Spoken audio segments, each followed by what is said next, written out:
All right. We're back, baby. Episode 2. You thought we wouldn't make a second episode to this crap podcast. Oh, what? You thought we'd give up on Guess episode again. 1? Guess again. Pork butt! Pork butt, we're Pork butt back. forever. Oh, what? You thought the decent amount of views and the nice reaction would bog us down? Sorry. Uh-oh. Thought that us coming out aggressively from the get-go was going to make you click away? Watch out. Think again. Think again. What, you think that 145 views wasn't enough for us? It is. We're trash bitches. We're skyrocketing here. Episode 2, baby. What's up? I'm feeling good, you know? It's been a weird day, but I'm feeling good. I'm feeling good. Yeah, how are you feeling? I'm feeling pretty good. Yeah. Just another night in quarantine. It's day 20-something. It's day 20-something. I've thought about dyeing my hair several times, so that's like usually a good sign that I've gone off the deep end. Yeah, I mean, I was a little worried about you, but you know what I mean? People can dye their hair for good reasons. I bleached mine for fine reasons.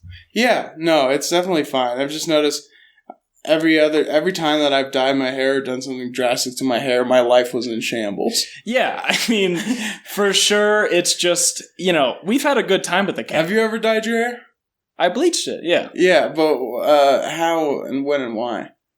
I don't know about the why, but I bleached it. My mom's a hairdresser. She bleached it platinum blonde. I mean, what was going on? How old were you? Probably 10th grade. Uh-huh. 10th grade, hanging out with my friends. They skated. I wasn't good at skating, and I skated to keep my friends. So you had to at least look the part. I had to look the part.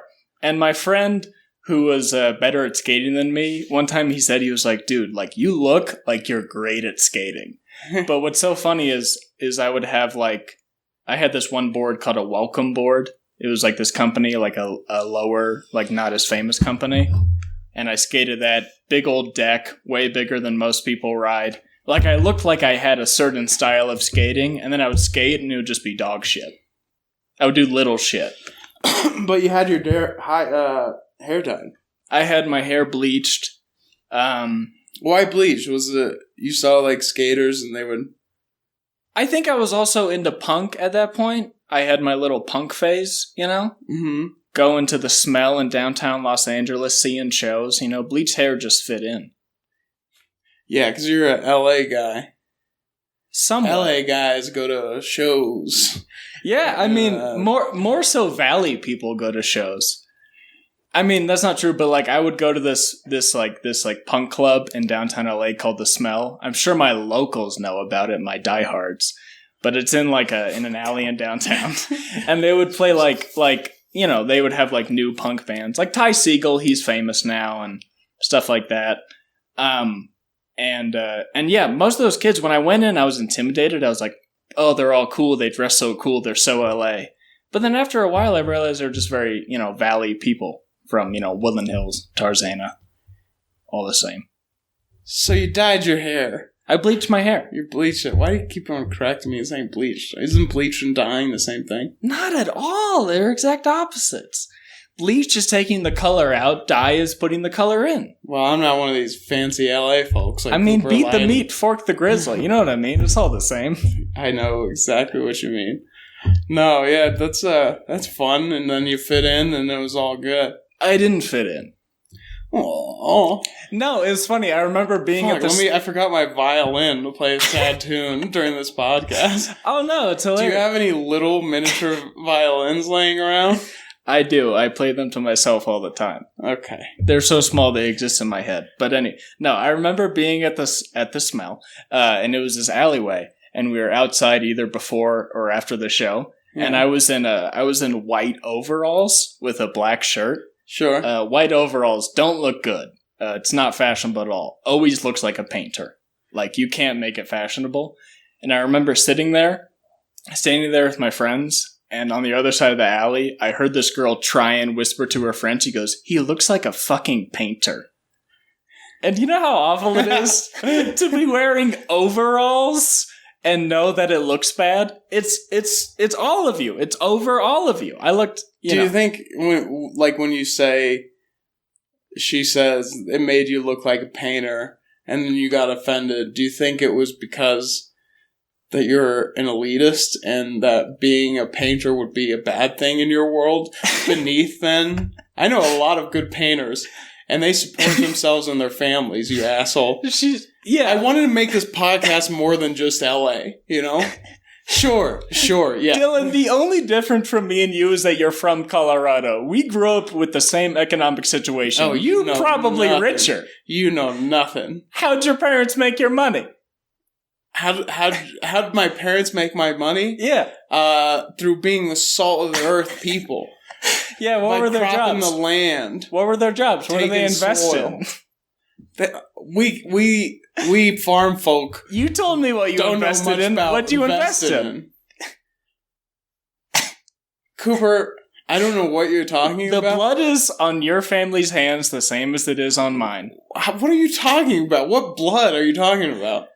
The blood of the people that people like us from our families have drawn throughout the history of America. I don't know all this city folk language. Oh yeah, you only know what your, I do know? Your America. Grain. Yeah, you do know America because you were born in Aurora, Colorado, the site of the Dark Knight shooting. That's what you know, America. Wow. Why'd you have to bring that up? Because that was you bring a painful part in our town's history. Was it painful for you? I mean, yeah. How painful? In what way? Describe it. It was painful in the way, like, sometimes people out of LA, they have this thing called empathy, Cooper. Yeah, I have it. It means not all the elitists. I'm a very empathic person. Right. I grew up in the Valley. Okay. Yes, Valley is... Still well off. Of course. Well, middle class. Do you want me to answer your question, or do you not want me? Yeah, but it seems like I was just starting to say this kind of like tragic, close thing to. Yeah, but first I want to over-explain myself. But Aurora, Colorado was tough for you. How was it tough for you? Because explain the situation, where you were and why, you know. It was the Aurora Theater shootings. Yeah. This was in, I want to say 2012. God, that long ago? I think. 8 years? Wow. No, maybe 2013. Yeah. Jamie, can we look this up? Anyway. It was 2013. So I was home for summer, and I remember it was the premiere of The Dark Knight Rises, right? You were in college. You came back for summer. I think so. But yeah. I was home for some reason, so I assume. You're back in your hometown. And it's the premiere, and my friends and I decide that we're going to go to the midnight showing. Premiere night. The first night it's out. The first night that Dark Knight Rises is out. We go and watch it. And then I just remember exiting the theater and there was this police, like all this police. Yeah. But no one really knew what for. Now that's the wildest part. You finished the movie. Yeah. It had happened. And the theater was like, let them finish. It had been happening simultaneously on the theater over, because the theater that we went to was the Chinese theater, and there's a few there's like, you know, it's like a city, so there's a few theaters in Aurora, Colorado. Oh, I thought you were in the same complex. No. Oh. No, I was just I don't know how far we're in the same city. Couple miles. Yeah, I don't know the distance. Maybe like 10 miles or something. Oh my God. I literally, when you first told me that, I thought that you were literally in one theater and the wall over, people were getting killed, and that they just let the movie finish. They were like, that's not what happened at all. They're like, let's not ruin everyone's night. But back to the harrowing true story. That would be really messed up if they just... Well, that's what I was thinking. I was like, wow, amazing of them to be like, it's premiere night. God. But anyway. Yeah, then driving back from and listening to the radio, that's how we found out. Oh, really? About the shooting. And then I might have seen like a text or something. Yeah. But it was weird because we wanted to go to this other theater, but it was sold out. And then... Was it the theater? No. Normally didn't go across town, but there's a part of me that's like, damn, that if we had chosen a different one, that things would have maybe turned bad. But that's just a like selfish thought. It was really fucked up because at that time there was like Columbine, but it seemed like mass shootings hadn't like ramped up a lot. It was one of the after first, that.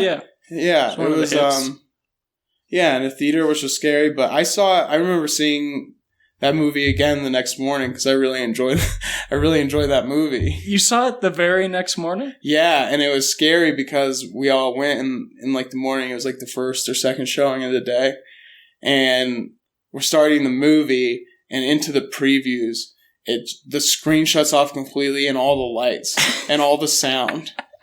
And so like everyone, so you're like second showing of it, yeah. Yeah, everyone was terrified, and so terrified that everyone was like completely still for like a while. How long? It took them a while to fix it. Like it was 5 minutes? I don't know about 5 minutes, but it was long enough to feel terrified. Yeah, I mean every second, even 11 seconds. Because it had just happened like 9-10 hours ago or whatever. It's a real testament to the Dark Knight that people are like, you know what? We're not going to let it stop us. Not going to let. And you've already seen it. Yeah, well, I really, like I said, I really liked that movie. I thought Bane was a great character, and it was a decent story and like dark and fun. Oh, it was the Bane one. I was thinking the Heath Ledger one. No. It was the Bane one. Tom Hardy. Yeah. I hope Tom Hardy hears this and know that his performance was worth it. I wouldn't say that at all. I wouldn't say that. Why not? I enjoy the movie. I'm not going to let a terrorist dictate which movie I go to. You know what I mean? So any movie, you would have gone back? No, if it was a good movie that I liked, like The Dark Knight Rises, then I'm going to go back. Just because some fucking crazy person kills a bunch of people, I'm not going to go see a movie. That's what always bugged me about the scene is like people had that reaction of like, how did you went back? It's like, yeah, I'm not going to let them strike the fear in me. It's an awful thing that happened, but like, it's not the movie's fault. Not the movie's fault. What is the worst movie that you would go back after a shooting 9 hours before? Would you go back for like American Pie? Mm-mm. It had to be a movie I really wanted to see like over and over again. Like Christopher Nolan, I think for me makes a lot of those movies. Like I saw Inception like 9 or 10 times in theaters. So you go back for Inception? Yeah, I'd go back for Inception. Would you go back for Elf? Yeah, Elf's a great movie. It is a great movie. Would you go back for Homeward Bound? Which one? The first one. Yes. But those movies weren't out. Yeah, but let's say. Anyway, so what if you were I love how the second episode we just dive into this like terrible thing. Hey guys, thanks for listening. Thanks for listening to our light-hearted podcast called Pork Butt. Yeah. You remember the Aurora theater shootings? Yeah, but our whole thing is diving into subjects that are long gone. But imagine if you weren't enough to go. But imagine if you weren't enough to go to the movie by yourself. You were like 7 and it was Homeward Bound and your dad was like, we're going back. Yeah, I guess. And that'd be fun. I don't know what to say. My friend dyed his hair red shortly after, and he had the same hair as the guy that did it, and his mom said, you look too much like the shooter. And he had to dye it back. See? Going into fear. But I would understand. It was very understandable. He looked like him. I wonder how many people are like, shit, I spent a lot of time on my hair. It's like I remember it was super fucked up because one of my classmates, he was like a year above us, and his father went and he was shot and killed. God damn. Yeah. And how many people did he kill? I don't remember. Probably like, I think it was in the teens. Yeah. Or 20. I think it was under 20. Maybe. I don't know. But yeah, I just remember that happening, and I remember, that was like the first time in history where I had seen some people's good intentions used in a bad way. How so? It was like, you got a more important text, Cooper? No, I just looked what it was. You want to flip your phone over because no one's leaving. A guy I know. What do you want me to do? It flashed. A guy I know started a live video. I don't want to talk about the theater shooting anymore. It's a shitty thing that happened, and definitely not a good thing to start a pod. I'm sorry, guys. This is... Yeah, but that's what we're about, diving into the big issues. We're Bill Maher in 2005. It was a shitty, fucked up, evil thing that happened, and that's all I want to say about it. Yeah. I'm sorry, I didn't mean to go into it. But your perspective is very interesting. Is it? I think so. Well... Just the fact that you were in Aurora. Well, I mean, it wasn't... The reason I say that is after his dad was killed, there was a lot of people who reached out on Facebook and were like, I don't even want to talk about this. Damn it. Why? Can we start the episode over right now? Why? Because it's just not like we're going in like the second that this is only the second podcast. Yeah. And I feel like this is supposed to be like a light and fun thing. And now it just turned to people have enough to think about. I think right it's now, been appropriately light. I don't know, man. It's just not a good subject to start on. It's like a vodka soda. You taste the vodka, but not all the way. This is like minute 55. You know? Barely. No, I mean, this conversation should take place in minute 55. The first minute would be like, hey, did you hear about that stupid celebrity? Or, you hear the... I mean, I guess about that one tweet? But this is what we do. I present bad premises and you do them to the best you can, and then we try and rebuild when we can. Oh, God. I mean, we said we wouldn't stop the episodes. We wouldn't. Cooper and I have probably recorded 35 episodes. And each time we end it, we're like, no, we shouldn't say that. Well, that was so funny. We recorded the episode before this. We scrapped it. And yeah, I mean, it was funny. I had brought up things that I shouldn't have been talking about because they, And it wasn't even inappropriate. You just didn't want to talk about it. I just didn't want to talk about it. I feel like enough time has passed. And if they find the bodies, they find the bodies. And if they don't, they don't. But what was so funny... Who am I to keep bringing it up? What was so funny when you told me you were like, I think I want to cut out those parts. I was like, that's most of the episode. Like, no, we recorded a 2-hour episode because we're just trying to figure this out. I really, people have it down. And you love listening to JRE and Tiger Belly and all these Whitney Cummings podcasts. You listen to all these great podcasts, right? And you think, oh, that's so easy. Bill Burr, Yeah. To just talk and be funny. So hard. So hard, and you make so many mistakes along the way. And in this business, it seems like you make one mistake and you're done. So and we're going to make 170 mistakes. I know. It's just like, that's people are so lame. That it's like, they want entertainment. Some people. Obviously not the listeners, pork butt. Most people listening to this are like, I get it. Yeah, but not all of us are city folk like you, Cooper. I am 30 minutes away from LA folk. It's the same thing. Well, thank you. I appreciate that. About to you country bumpkins. Hey, round my neck of the woods... That wouldn't fly. We'd call you a pansy Polly. Like a roly-poly. But I'm not Polly, I'm Pan. How dare you? Oh, okay. But I do call myself Pansy. Okay. See, this is why gay rights will never actually make it. Yeah, because of people like me. Because I'm here being gay, and just trying to not make a huge deal of it. And then Cooper comes in because he wants to put they, them on his Twitter bio. Oh, come on. That's why you do it, for the views. I get it. I've been there. It's he, him. And then instead of saying pan, you say Pan Polly. And then listeners, and then we have good listeners. I'm not just poly. Like, damn, I wanted to listen to like a podcast where it wasn't just about being gay in Los Angeles. I know so many of them are about that. I can't find a podcast where the other co-host is not pan. They're all the co-host is always pan.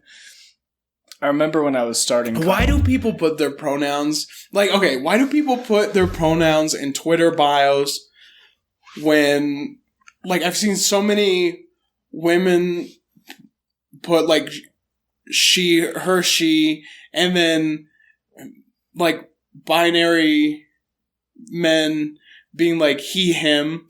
It's hey, shouldn't it be if you want to be called something that you don't traditionally look like, then you have kind of a right to be okay, call me this. Yeah. But who are these people if I put Dylan Sullivan, comedian, lights out with David Spade, he, him. It's a majority of the time. Yeah, it's trying to get in on something that was not even made for you. If you're transgender, it's putting your height on an Instagram bio. Yeah. Who cares? It's we know, we can tell. If you're transgender, non-binary, obviously, if you want to be, considered what you feel, then put it in your bio. But I remember when I was starting college, in the beginning of the year, it's say your name, to meet people. And I remember this one guy was my name's, Randy Rodman, he, him. And it was yeah, obviously Randy. No one fucking asked. Everyone's gonna call you Randy. Shut the fuck up. You are wearing an Avengers t-shirt. You're not helping the cause. You're making the cause about you. Right. There's so much of that. Yeah. I mean, it's a very privileged thing to be obviously it applies to everyone, but if it's never affected you until you've heard about it, then you're probably in it for the wrong reasons. Right. You're in it for the Twitter bio. Yeah. If you've never thought about... But I need to do that, honestly. No, you don't. I need to put they, them in my bio, and I need to watch those followers soar, dude. No, you don't. Yeah, man. You're a beautiful he, him. Well, thank you. And, I've learned a lot, because coming where I come from, old country ass boy. I'm an old country man. Yeah. These are foreign concepts to me. Yeah. But then some city folk like Cooper Lyden comes in, calling themselves Panwitch. Yep. I came into your town, I punched everyone who didn't understand Pan. I remember I was in Yuma, Arizona, and I did that show where I bombed. And bombed, for 20 minutes. Not complete silence. It was even worse because they would laugh and then I'd lose momentum. But I remember I finished and I said I was Pan. And this guy was yeah, I didn't hear the whole set. I remember you saying you were Pan. And then he was Pan's a cop-out. And I was what am I copping to? I'm not making money for this shit. Wait, why did he say it was a cop-out? I think it's the same thing where they're oh, bi people are just guys that are afraid to say they're gay. I feel that was his thing. Because if it's not straight, it's gay. Who says that? Well, bigots. I think if you're not straight, then you're gay. You know what I mean? Oh, yeah. If you're not a straight... you're well, of course. I mean, isn't it a little bit, I mean, it's more gay than it is completely straight, but I mean... that's what it is. It's pan people like you just don't want to be called gay and they don't want to be called faggots. But I'm still attracted to women. Oh, yeah, that is a cop-out then. Why is that a cop-out? It's not. I'm just being a silly Sally. How dare you? She, her. This is why the pan movement will never go anywhere. What?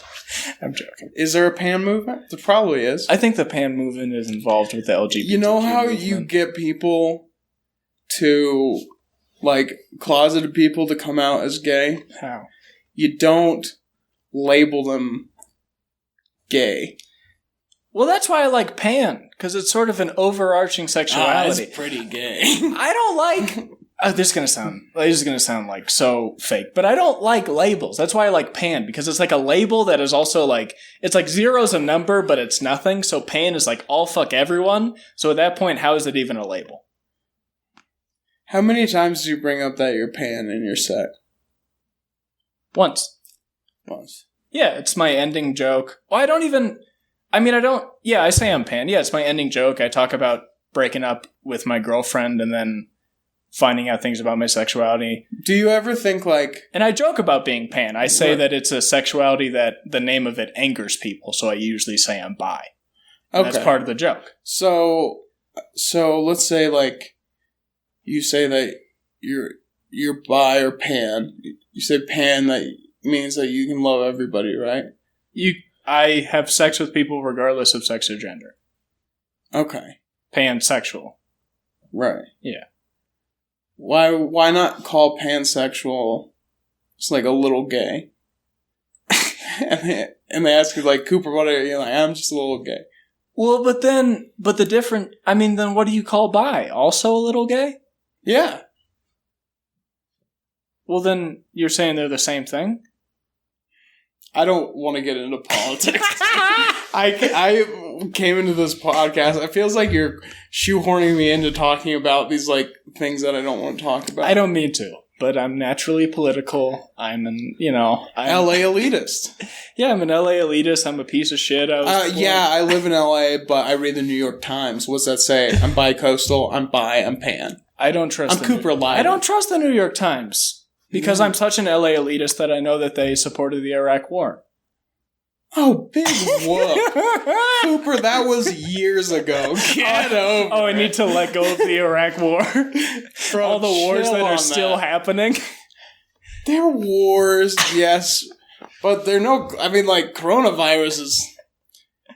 Are you saying coronavirus is worse than the Iraq War? No, I'm not saying that. Stop trying to... That's on record. Instead of pork butt, we should call it the Incriminate Dylan podcast. I'm Cooper. I'm the host. You're incriminating yourself. He, him. Yep. Pan. I'm a very aware... I'll fuck your boyfriend. I'll fuck your girlfriend. I don't give a fuck. That's part of my set. I say, if you don't like this joke, I'll fuck you. Sorry, you thought of it first? Already in the set, bitch. It's on my tape. Look it up. Seriously. Is this a promotion? Yeah. I'm promoting my private Instagram, my private YouTube page, Cooper Lyden Comedy. Man. This is such a trash podcast. I felt like, because we scrapped maybe 80 episodes. No, not that many. We scrapped a few episodes. I mean, we've scrapped 2 to 3, but that is still so much. It's at least maybe 6 hours of materials. It's a decent amount of time that we've spent, not even just recording, but editing. We've edited it for hours, then just been that's trash. Yeah. We've waited days to review the second podcast, then just been you know what? Trash. We want to do video. But I never want to... I don't want to ask...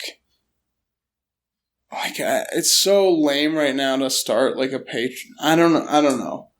I'm bad about asking for money. But all we need is $50,000. And then we could, Here's the thing. We're not going to start a Patreon. But if you want to Venmo or give us in cash $35,000 to $50,000. Don't do it unless you really want to. And if you want it, then you gotta want it. We're an inspiring podcast. Yeah, because we don't have a podcast Venmo either. So you'd have to personally find us. None of us have profile pictures. Yeah. We won't answer if you ask, which Venmo is it? Well, Venmo. We won't answer any questions. Just find it, idiot. Hey, what is it about you city folk that think you're just so much better than everybody? It's not about thinking, it's about knowing. I'm joking.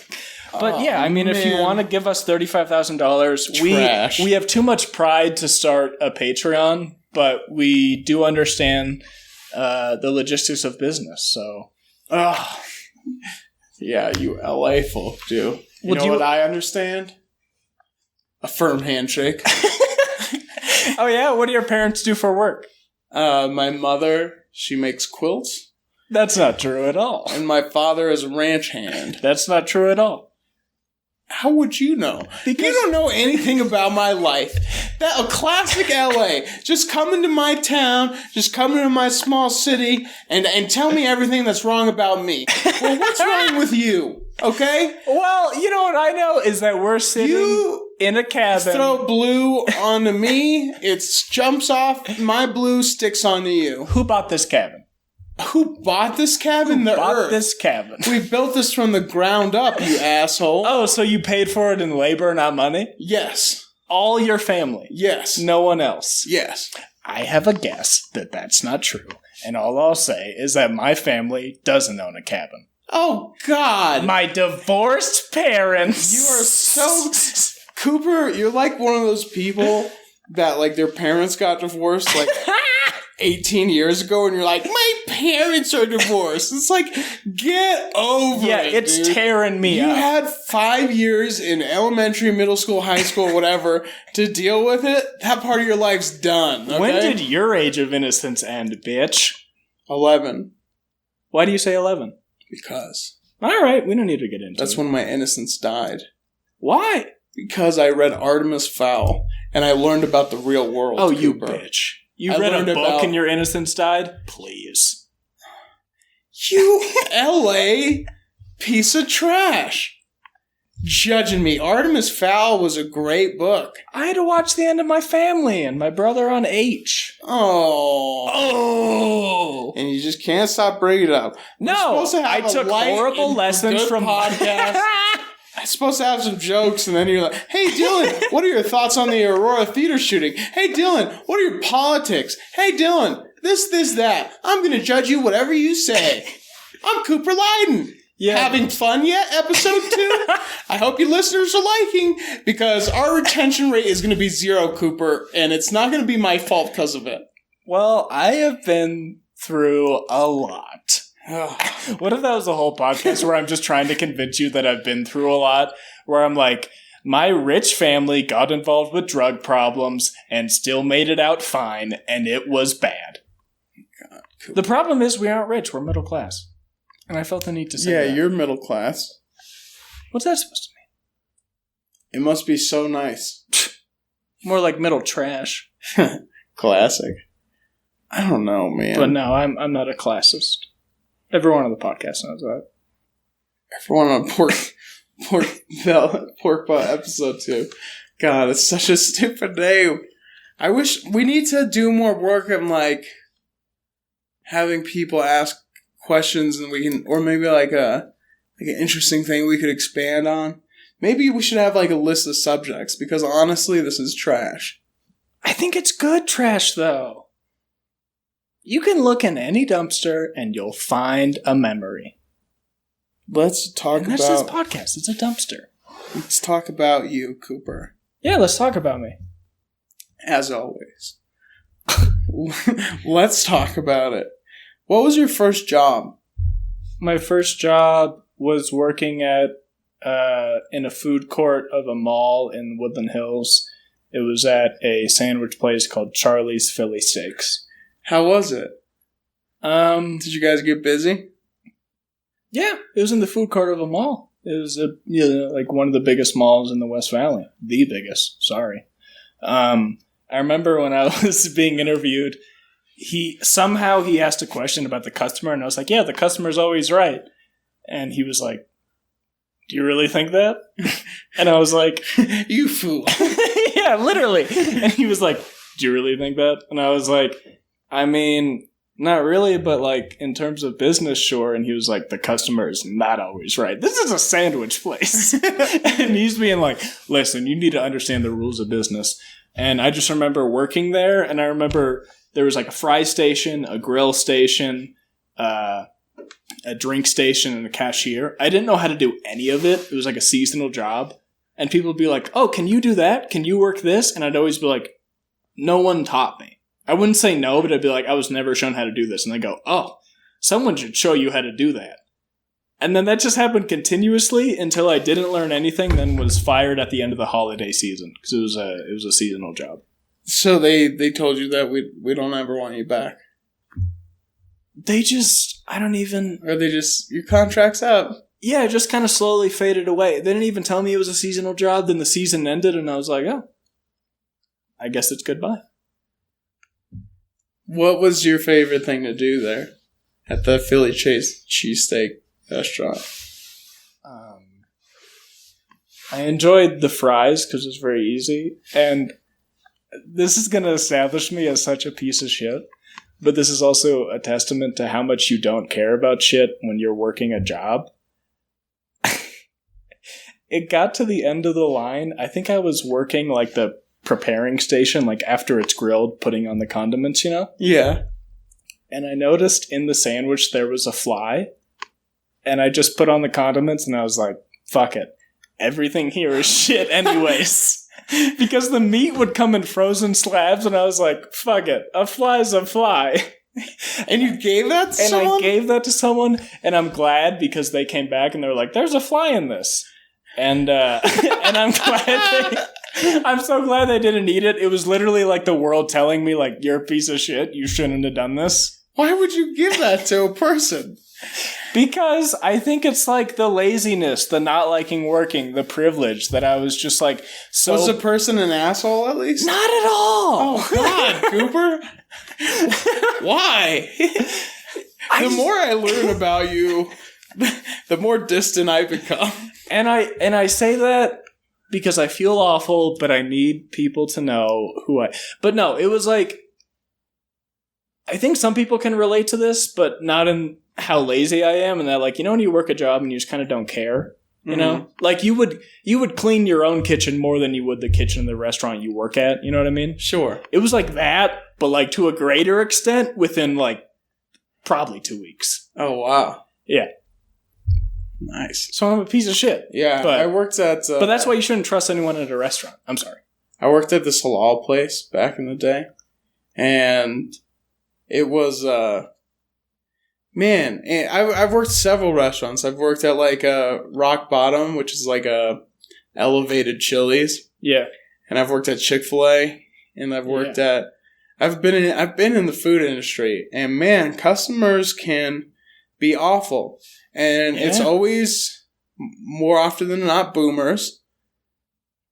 It's boomers and then drunk young people that were always the worst. Yeah. What do you think's worse? Probably the boomers. I think the boomers because it's sadder on a grander scale. And then they have the audacity to call us like having it so easy and you know, whatever. Because if you've ever went to like a restaurant with your parents, you'll realize that they're probably the worst people on earth. They're awful.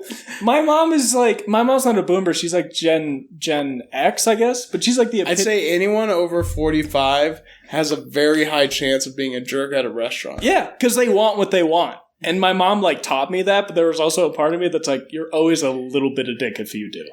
Like, when I was learning to drive, my mom was like, drive whatever speed you want. People will go around you. And I was like, and now that I drive, I'm like, you're the motherfucker that is in the farthest leftist lane going 65 like an asshole. Yeah.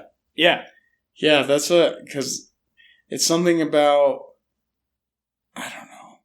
It's just like, hey, it's more you realize that I'm making $12 an hour. Yeah. So when you're like awful to me, and treating me like less than human, I don't care if I get less of a tip because chances are you're probably not going to tip that good anyway. Yeah. So fuck you. Yeah, because money... You think that you own people because you're eating a $35 tab between two people? Yeah. You know? You're exactly. trash. Yeah, and it's like money used to mean something different, and even if the money was the same, they still had more assurance of Social Security. We're not getting that shit. You know what I mean? So yeah, but I love those people that go to restaurants where they're like, a tip is based on exactly how well you do. It's like, no, a tip is based on the fact that we don't give people minimum wage. Tipping, and it's fucking our job to fix it. Tipping, if you're dining and sitting in a restaurant, 20% is the bare minimum. It's the bare minimum. Yeah, even if they're not great. Yeah, and I have fucking friends with high school that I've gone out to bars with them and they haven't tipped anything, and I'm like, what are you doing? They're like, fuck a tip. And I'm like, you're dumb as shit. That's not self-preservation. Do you think that bartender's going to like you? Yeah. Think they're going to pour you well? Just besides being a dick, you're also fucking over yourself. Right. If I tip 0, I would never show up in a bar ever again. If you can't afford to tip, you shouldn't be in a restaurant. Exactly. And they always can, though. Yeah. I've seen some like $100 bills, like $3 tip. Yeah. Or like 0, and it's like, you aren't actually rich. Yeah. Or like you aren't actually a functioning member of society. But even when people are rich, they'll be assholes. Because like my second job is working for a barbecue. Rich people are often stingy in that department. And my second job was working in a barbecue restaurant in Woodland Hills on the border of Calabasas near Hidden Hills, which is one of the richest communities in the U.S. It's where like Kardashians, Ozzy Osbourne, and all them live. So like I would deliver to really rich people. And I remember one time I delivered like $700 worth of barbecue. And they tipped me like $50 to $70. And I'm like, that's a great tip. I really appreciate that. 50? Like 50, at most 100. But wait, that's a huge tip. I thought you were going to say like $2. No, but like $700. To deliver it? And they give you like $50 to $70? No, here's the thing. I expected this before I said it. It's a lot of money. But what I'm saying is like, if you got $700 to spend on barbecue, like, you know what I mean? Like they're still stingy. I guess. I don't know. I think that... Mine are city boy problems. Yeah, I think you're more like city boy than I'm talking about sit-down restaurants. You're talking about like just delivering something? Yeah. Just... But you gotta pack it up. You gotta make sure it's high. You gotta get there in time. You got other deliveries going on. No, it's not hard at all. I remember our problems are so hilariously Postmates for a little bit. Such an easy life. I knew after 2 days that I could never do it again because... no one tipped, and people were jerks. Really? There's this guy that, like... In LA? In LA, it's hard to find parking, so it's hard to do Postmates, or it takes a couple extra minutes because you have to find parking, and then find where you're going. Yeah, sure. And all that stuff. But this guy, he called me, like, maybe 3 times in 5 minutes, man. He's like, where's the food? Yeah, I had that happen while delivering. And then I got no tip. Yeah, people do that. For the littlest shit, they're like, it took 5 more minutes. Yeah. That's funny. I did Postmates for a little in, like, the Valley, and I got tipped way more than I expected. Well, good for you. Yeah, it's been all uphill for me. It seems like it. I need to go to the bathroom. I need to pee. I have an ongoing bladder problem. But we'll come back, and this could be the beginning of a fun game where you count how many times I have to pee during an episode. Woohoo! And we're back from Cooper's pee break. This is Pork Butt episode 2, and we're just living and learning. We're living and learning. It's my first pee break of the episode. I hope not too many more. I do have an undiagnosed bladder problem. What is the first thing in your life? What's the first movie you remember being afraid of? Afraid of? Yeah. I remember being afraid of Chucky and The Exorcist, and I hadn't even seen him. Oh, yeah, you just saw trailers, right? Yeah, I seen trailers or pictures, and I did not like cut-up faces. Oof. And I was probably... because I was so young and I hadn't seen it, probably more afraid of just the picture than I have been of any scary movie I've seen. That's fair. Yeah. It was, Chucky's a pretty scary looking creature. Oh, he's terrifying. I remember I was so scared of him. I remember going to a therapist when I was 5, because I guess my parents saw it early. And she was like... Saw what early? The need for therapy. Mm-hmm. But I remember I was talking about how I was afraid of Chucky. And she was like, okay, well, let's put Chucky in a little jar. And then I cut her off and I was like, and then we'll fucking throw the jar off a cliff. Or I was like, then we'll smash the jar. And she was like, no, we'll just put it in the closet. And I remember as a kid not being able to think of it as a metaphor. I was like, are you stupid? Chucky will get out of a jar. Yeah, pretty easily. Yeah, pretty easily. Did not calm my fears at all. I now know it was a metaphor for like dealing with your fears and compartmentalizing them. But at that point, what are you doing to a 5-year-old? Yeah.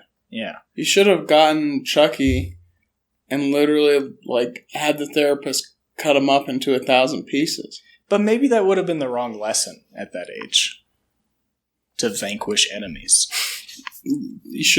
People should learn that early. Yeah, maybe I'd be stronger now if I wasn't taught to put him in the jar and keep him in the closet. Or a murderer? Or a murderer, but a murderer would probably be stronger of mine than I. Determined. We are in a cabin in the woods right now, and I gotta say that at night it gets terrifying here. There's a lot of sounds. Is it still scary for you, though? Well, you and I have been staying up till daybreak. Yeah, just during this quarantine. We've been staying up till about 6 a.m. every day, if not 8. The sun is coming up when we're going to bed. Yeah. So then it's not as scary, but man, like houses that are creaky houses. Yeah. Staircases. Yeah. Ominous halls. Whenever I have light switches that are put in the wrong place where you have to walk a while in the dark to get to them. Evil design. You luckily you have these like motion sensor lights. If you didn't have those, I'd be losing my mind in here. Right. But when I go to pee at night, I worry for you because I'm like, I'm going down the stairs. He's hearing noises. Well, I keep my door locked. Mm-hmm. Because not only am I scared of like a serial killer getting in, I'm scared that one of these days you might snap and try to kill me in my sleep. I say that the lock, I kind of lie to you and I say that the lock is for the serial killers. Mm-hmm. It's for you. What brings you to think that? Because you get a little too comfortable. A little too... What does that mean? Too comfortable? I'll see you tomorrow, Dylan. Good night. No, I don't say There's it like blood in your voice. I don't say it like that. Good Last night we didn't even say goodnight. We finished the movie. Oh, I feel bad about that. Why? Because every night should end with good night. Yeah, well, it didn't last night. Wow. And I was so mad that, maybe you would deserve to be murdered, but I didn't murder you. See, it's right there. It's the comments like that. No, that's just me. That's just me being honest. How many like married couples are in this quarantine and their significant other is going to kill them? There's at least got to be 5. I'm saying 10 tops. I'm saying at least 50,000 that want to do it, but probably 10 tops that will.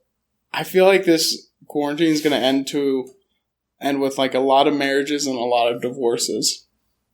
And a lot of new relationships. Yeah, that's true. A lot of hope and a lot of lost hope. There's going to be a lot of sex after this. Don't you think? I think so. I mean, it would make sense. It sounds a little too easy of an assumption, but yeah, I think it would make complete sense. It would be surprising if there wasn't. I feel like the people though that are really fucking, they're still fucking. Yeah, I guess, but for the average person who's staying inside and not having people over. Yeah. I think most people will be fucking more, yeah. Yeah, probably. I just hope I'm not one of the nerds that's not fucking. That's true. Because, if you're one of those people that's like, oh, I'm not good with girls, or like, oh, no one likes me. Like, if it doesn't happen after the quarantine, you're probably right. And maybe you're right because you say that, or maybe you're just right. Because now of all times. You know what I mean? I guess. Yeah, I mean, that's a good indicator. I think there's going to be a lot of babies. Quarantine babies. It'll be like baby boomers after the war. Yeah, so let's say this ends in... When are they saying now? Let's say like May June. 15th. That's in LA. That's how long the shelter in place or stay inside thing goes till. For now. For now, sure. I'm just saying, yeah, that's all I can say for now. I live in the present, baby. Oh, God. I'm an LA elitist. Live in the present, dude. Namaste.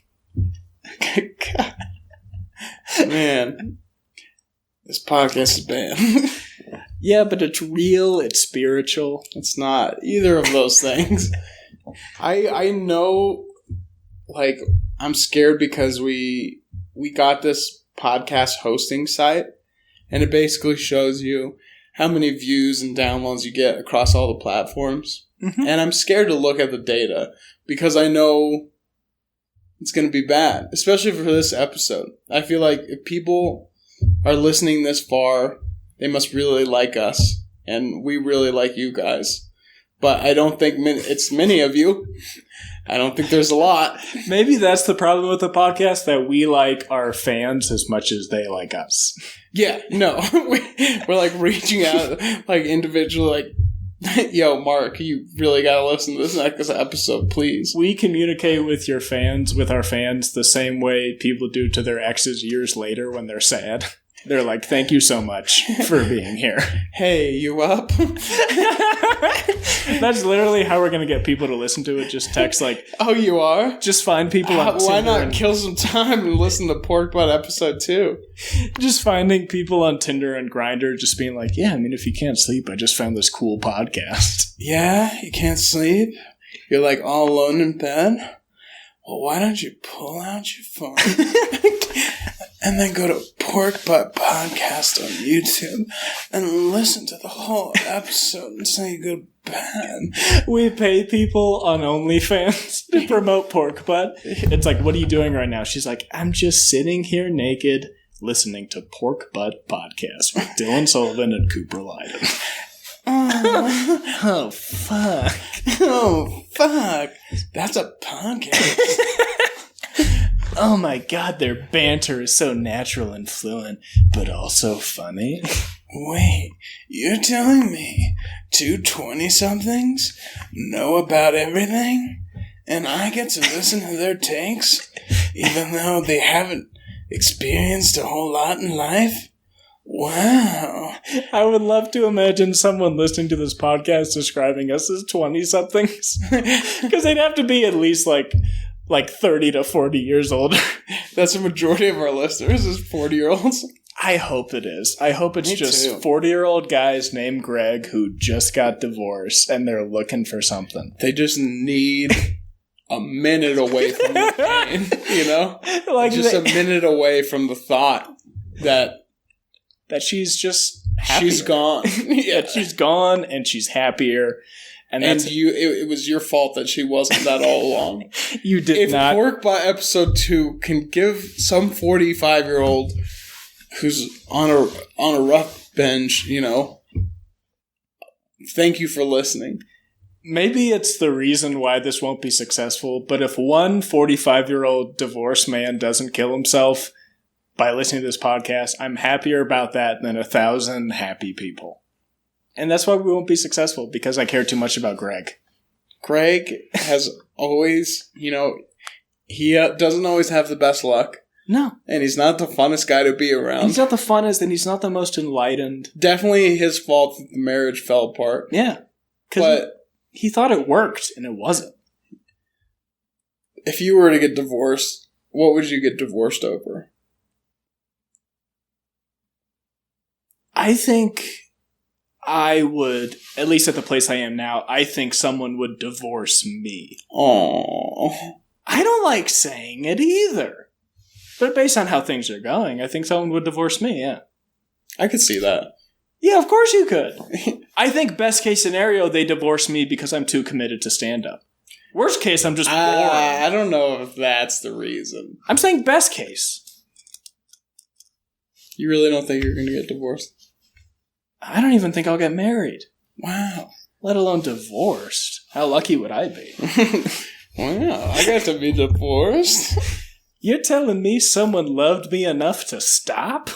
That's high praise. That's high praise. This all feels witchy.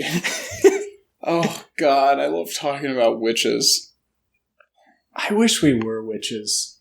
Because then you're not afraid of the dark. I know, because you're the scariest thing. If we were witches, we could just walk around in the dark outside of this cabin, find a wolf, and freeze it. Yeah, with our foreheads. Yeah. We'd be like, Dylan, that's a wolf, and you'd be like, fun. And then you would freeze it and just break all its bones. And then we'd eat wolf. Hope you don't howl about it. We're witches with catchphrases. Yeah. Looks like you turned the wrong corner on Witch Street. It's just not even good. You messed with the wrong witch. Witch, please. We definitely said that on the first podcast, but nonetheless, you gotta know. So good. This podcast is witchy as hell, and it's always gonna be.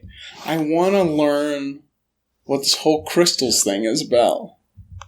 Getting energy from rocks, dumbest thing I've ever heard.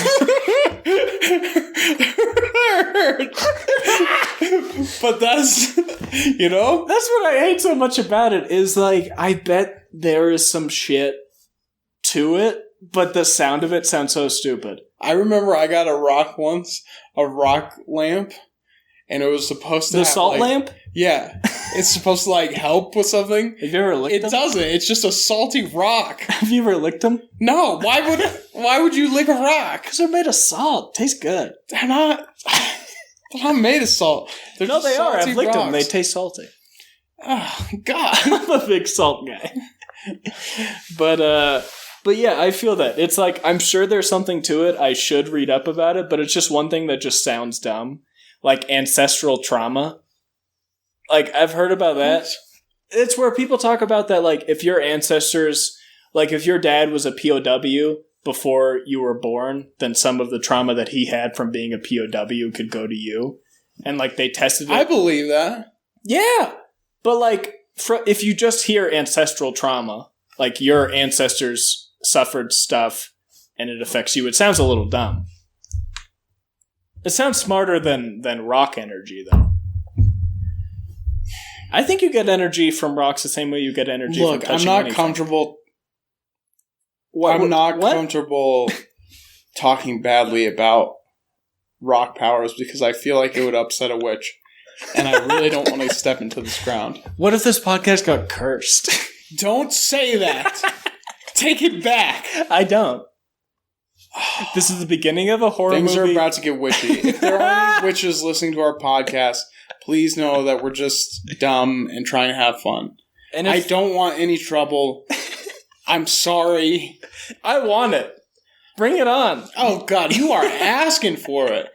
You don't want the smoke. Come at it. It would be interesting for the podcast me saying it, I'll be the one that gets cursed, so that'll be fun for the cast. No, they would curse both of us because of your ignorance. And then where am I?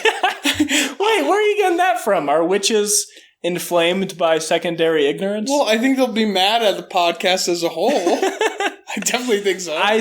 No, it's like we were talking about before. Witches are very personal and petty, and I think they'd go, I hate Cooper. I didn't say that. You did.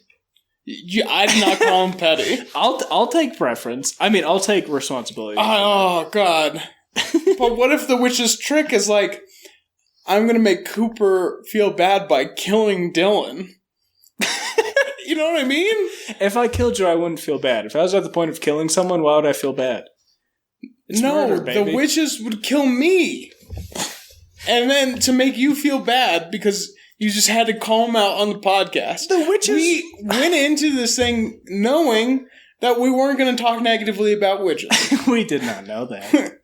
I think we went into this knowing that the best thing we've ever talked about is witches. It always is. Maybe we should just make this like a purely witch podcast. Make it real witchy. Honestly, I think we're afraid, but I think we could do it for like... I'm scared of witches, dude. I don't want to mess with them. I've seen what they're capable of. If you're a witch listening to this, whatever you do, please message us before. We would love to hear about your witchy lifestyle. Because chances are, like we said, it's just a nice person that lives in the suburbs and they wear black tank tops that says, has pictures of bats on it.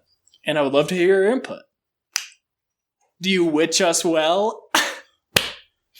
Cooper, we are on dangerous ground. And I don't think you're ready to deal with the consequences of something with that much power. Do you realize that if a witch cursed us, it would be the most amazing thing that ever happened to us?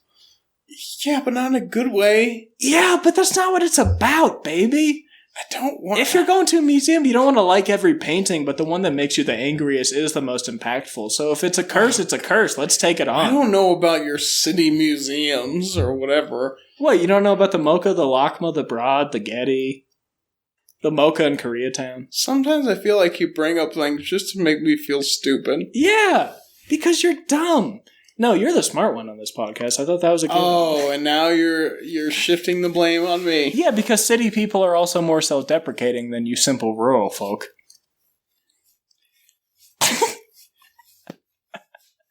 You're why he's going to win a second time. And so are you. We're all in this together. I don't want to get misconstrued with witches. We saw Hereditary last night. That was pretty witchy. Yeah, and it bummed me the fuck out. Okay, I'm going to go pee again, then we're going to talk about Hereditary. It's my second time peeing. I don't think we should talk about a movie. If people haven't seen it, it's already terrible. Well, we'll talk about how we felt about it, not the plot, silly.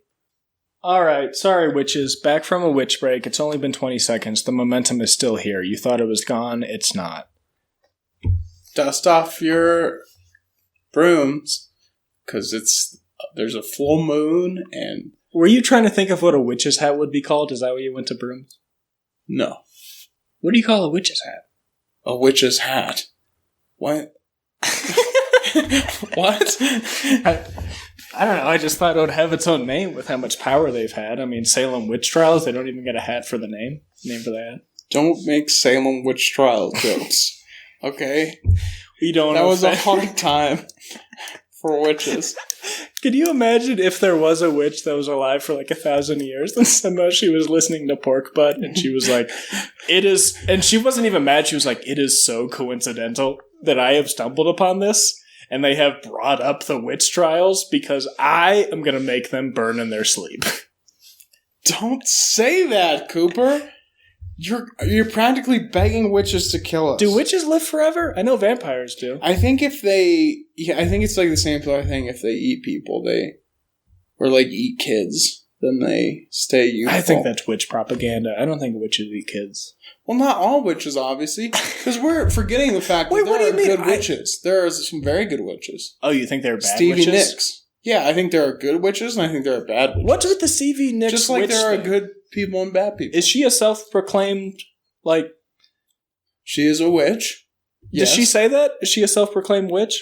I don't know if self-proclaimed is that respectful of a thing, but she is a witch, and she has expressed that she is a witch. What is the dogma or religion they follow? Is it paganism?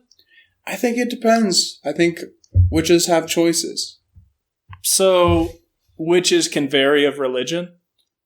Yeah. Catholic witches? Yeah. Catholic witches. Mormon witches? Mormon witches. Scientologist witches? Well, Scientologists are witches. No, they're aliens. Well, we all are aliens, according to Scientology. Right. Which is a beautiful thing.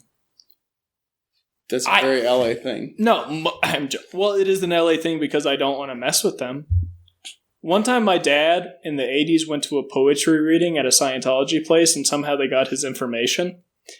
And they emailed and called him for like years, like just like every single day until he like emailed them or either sent them a burned copy of their book. He either said he was going to burn it and send to him, but I think he actually he bought the Dianetics book and he burned it and he sent it to him. Wow. Which really should have gotten him killed. But I've had my run-ins with Scientology. I remember going to the Museum of Psychiatry with my ex, and we both didn't realize it was part of Scientology, which were stupid as hell because it's off Sunset Boulevard. It's part of a white and Scientology blue building. And there's this little archway and doorway that's like made of metal with like red lettering that says like Museum of Psychiatry. And I remember they were closed, but then the people working there were like, oh no, you can go through the museum. Don't worry about it. Like, yeah, like we're closed, but it's only you guys. So like, yeah, like just go through it, which we should have been suspicious. That's terrifying. They were like, you were the only two in the museum, or was there still people, like employees? There were employees. Okay. Yeah. The people working there told us we're closed, but you can go look at it. it's a walkthrough museum. It's not like a museum with like, it's all a walkthrough. Sure. And the whole thing was talking about psychiatry when it started. It was like brutal, and they would like keep people in cages, like, you know, like the physical aspects of psychiatry. Yeah. Then it went through to like Stalinism and the Holocaust and all this shit. And then it got to the DSM, which I forget what that's an acronym for, but it's the main book that lists all of the psychological disorders. Okay. And it talked about how the DSM is outdated and leads to like people dying, and it demonized psychology and psychiatry, which is what Scientology does. And then I was so stupid. I realized I was so stupid because at the end of the tour, we get out and you go into this lobby that is really nice looking. There are pictures all around, and it's white and it's blue, and it's called like not the World Health Organization, but it's called something like that. Yeah. Like very vague helping people thing. Yeah. And then at that moment I'm like, oh, it's Scientology. And then they give us these forms and they're like, put your name, your email, your number down, you know, like some museums do, but they're forcing it on us, you know? Right. They're being like very like, yeah. I might have given him a real email, but I definitely gave him a fake number. And yeah, we get out. And I felt so stupid, but it was also so great because I was like, oh, that was a fun museum. I legitimately enjoyed it. And then I got to leave the museum and been like, oh, that was all propaganda and lies. It was like a twofer. Wow. Like if you leave the LACMA and you're like, oh, it was all lies. To those not in LA, the LACMA is the LA County Museum of Arts. I'm an elitist. Ugh. You city folk. Maybe it's not. I think it is, though. So they tried to get your information. Yeah. But, you know, Scientology is, they're good at what they do if you're naive enough. And in that moment, I was. Wow. Have the people ever tried to talk to you off Hollywood? I've never been close enough to them. Oh. And I don't want to be.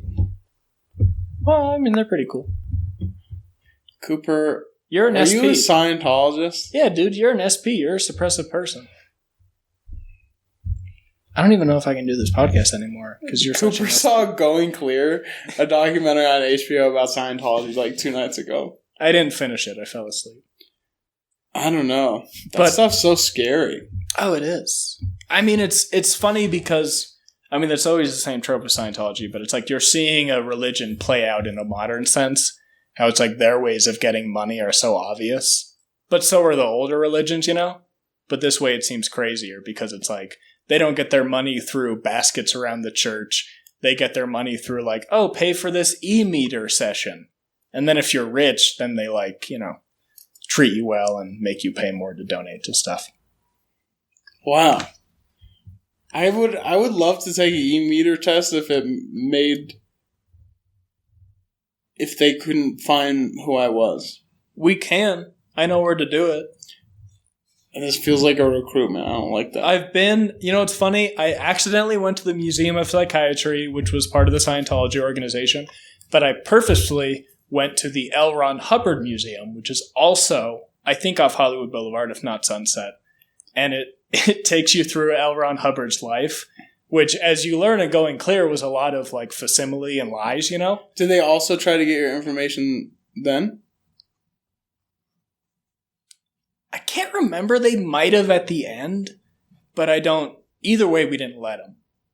I don't think they did, though, surprisingly. They might have, though. They must have. Yeah. But I remember going through it, and we were being toured by a person that they said they were from China. They still had an accent. They said they moved here like a recent number of years ago, like 10. And they were like into Scientology. And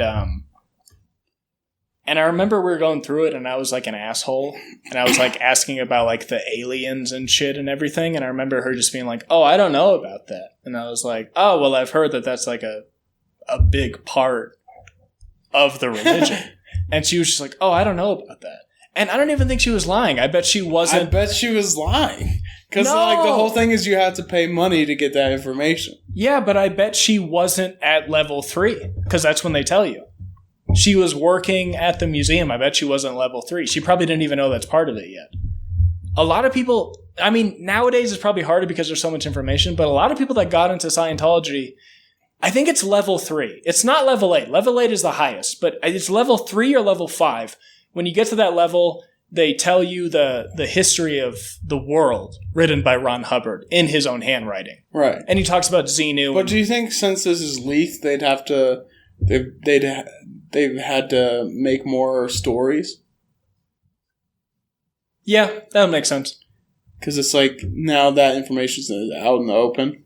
We might have gone there before going clear. But here's the thing, is like, even if it's not out in the open, they're still not going to tell the people who are lower than level 3 that. Right. Because the people that are getting into Scientology probably aren't believing anything about it anyway, nowadays. I wonder if we know any Scientologists who are just like open. Elizabeth Moss, she's a Scientologist. Is that her name? She was in that Invisible Man movie. I wouldn't be surprised. I think a lot of people who are Scientologists are fairly open about it. But you can get an e-meter test there, I remember. I think my friend Victor took it. My friend Victor, he at that time was pretty sad, and he was like a prime suspect for Scientology. And I remember just in the museum, if we weren't with him, he would have gotten swept away. Because he was like talking about how he's sad, and he's like, I don't feel good all the time. And I remember her just being like, oh, like this can help you.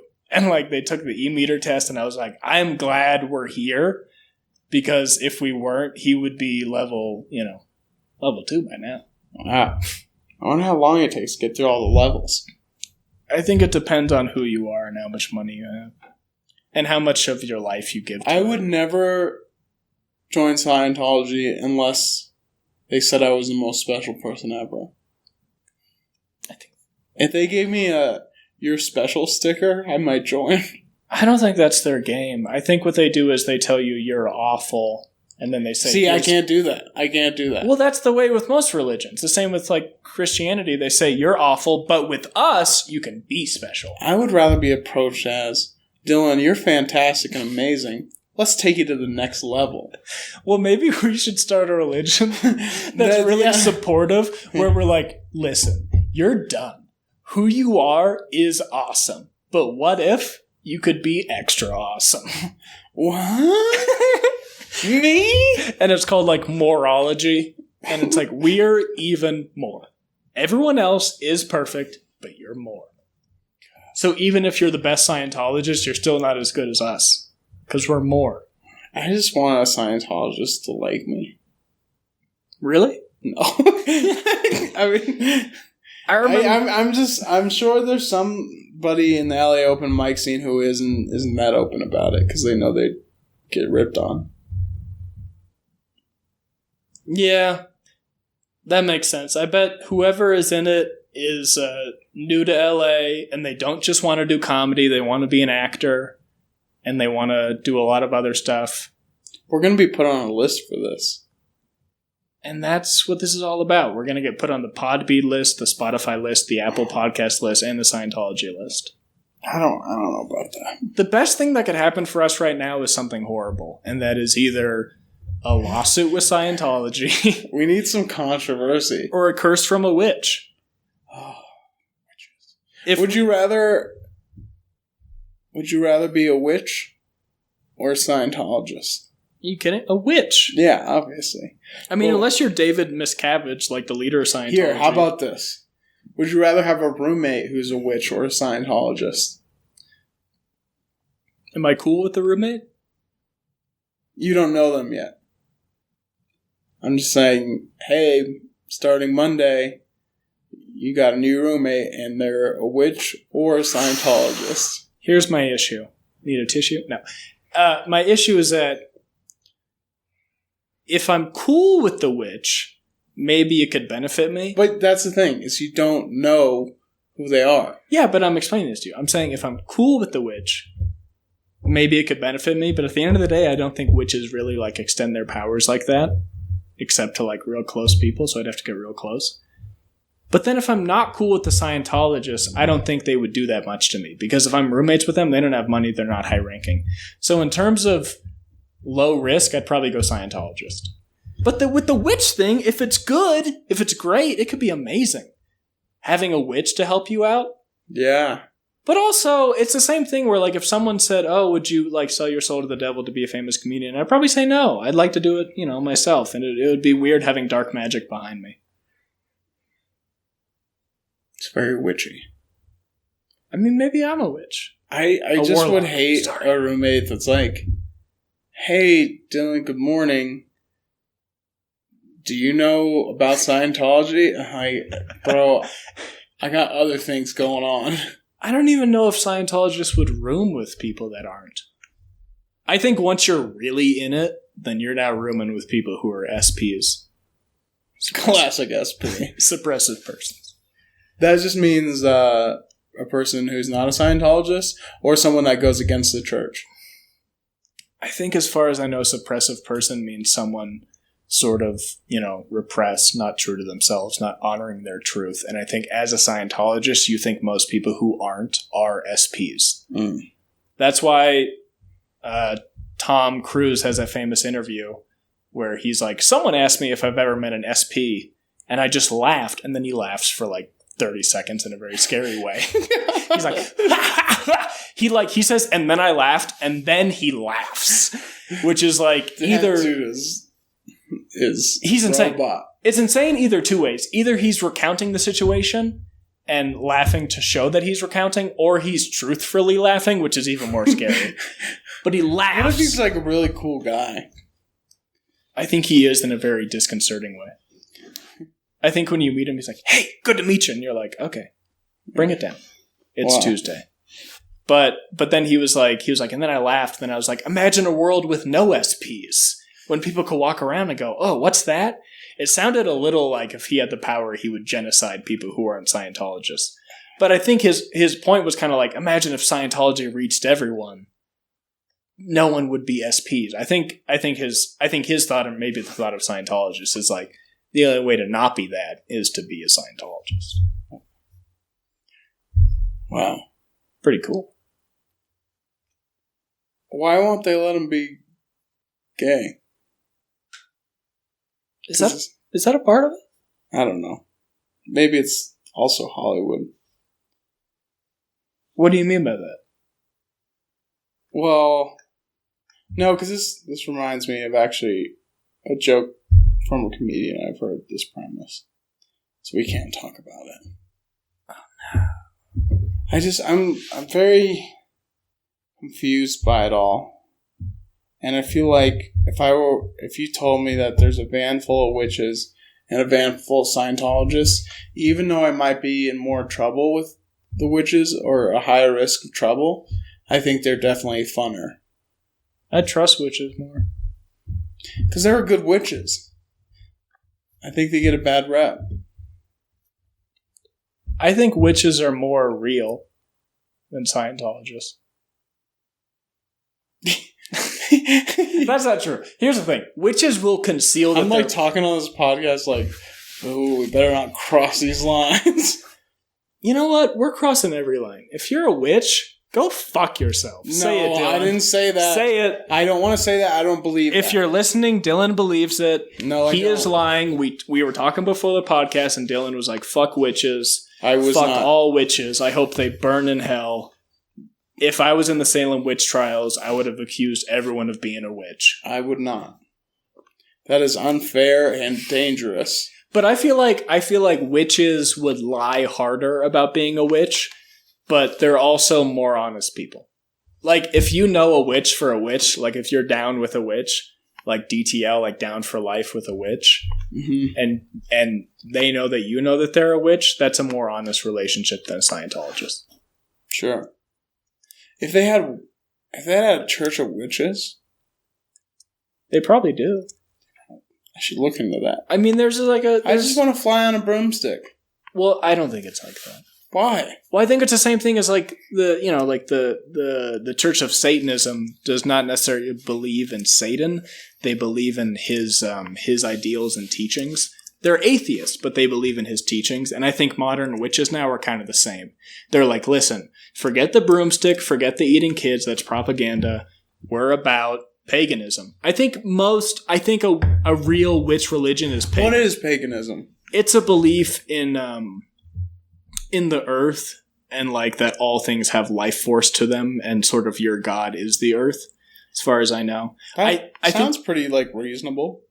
Yeah, it's pretty reasonable. I mean, it was like modern. It's sort of like, you know, a very early religion, because like when things came about, you know, you believe, like people believe that like the ocean and the weather had feelings, you know, because of how it acted. Mm-hmm. That's kind of where paganism comes from. I think there are greater extensions of that than just paganism, but that's kind of, I think, where witchy beliefs come from. That's why, you know, that's why you got witches brew. They're taking stuff from Earth. Do you think reading palms is witchy? I think it's witchy, but I don't think it's a witch thing. I think witchy I think witchy is a neo-witch term. I don't think it's truly witchy. I think it's the idea of witchy. Wow. Yeah.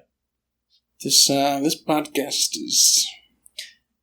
Being witchy is what being for war is to being American.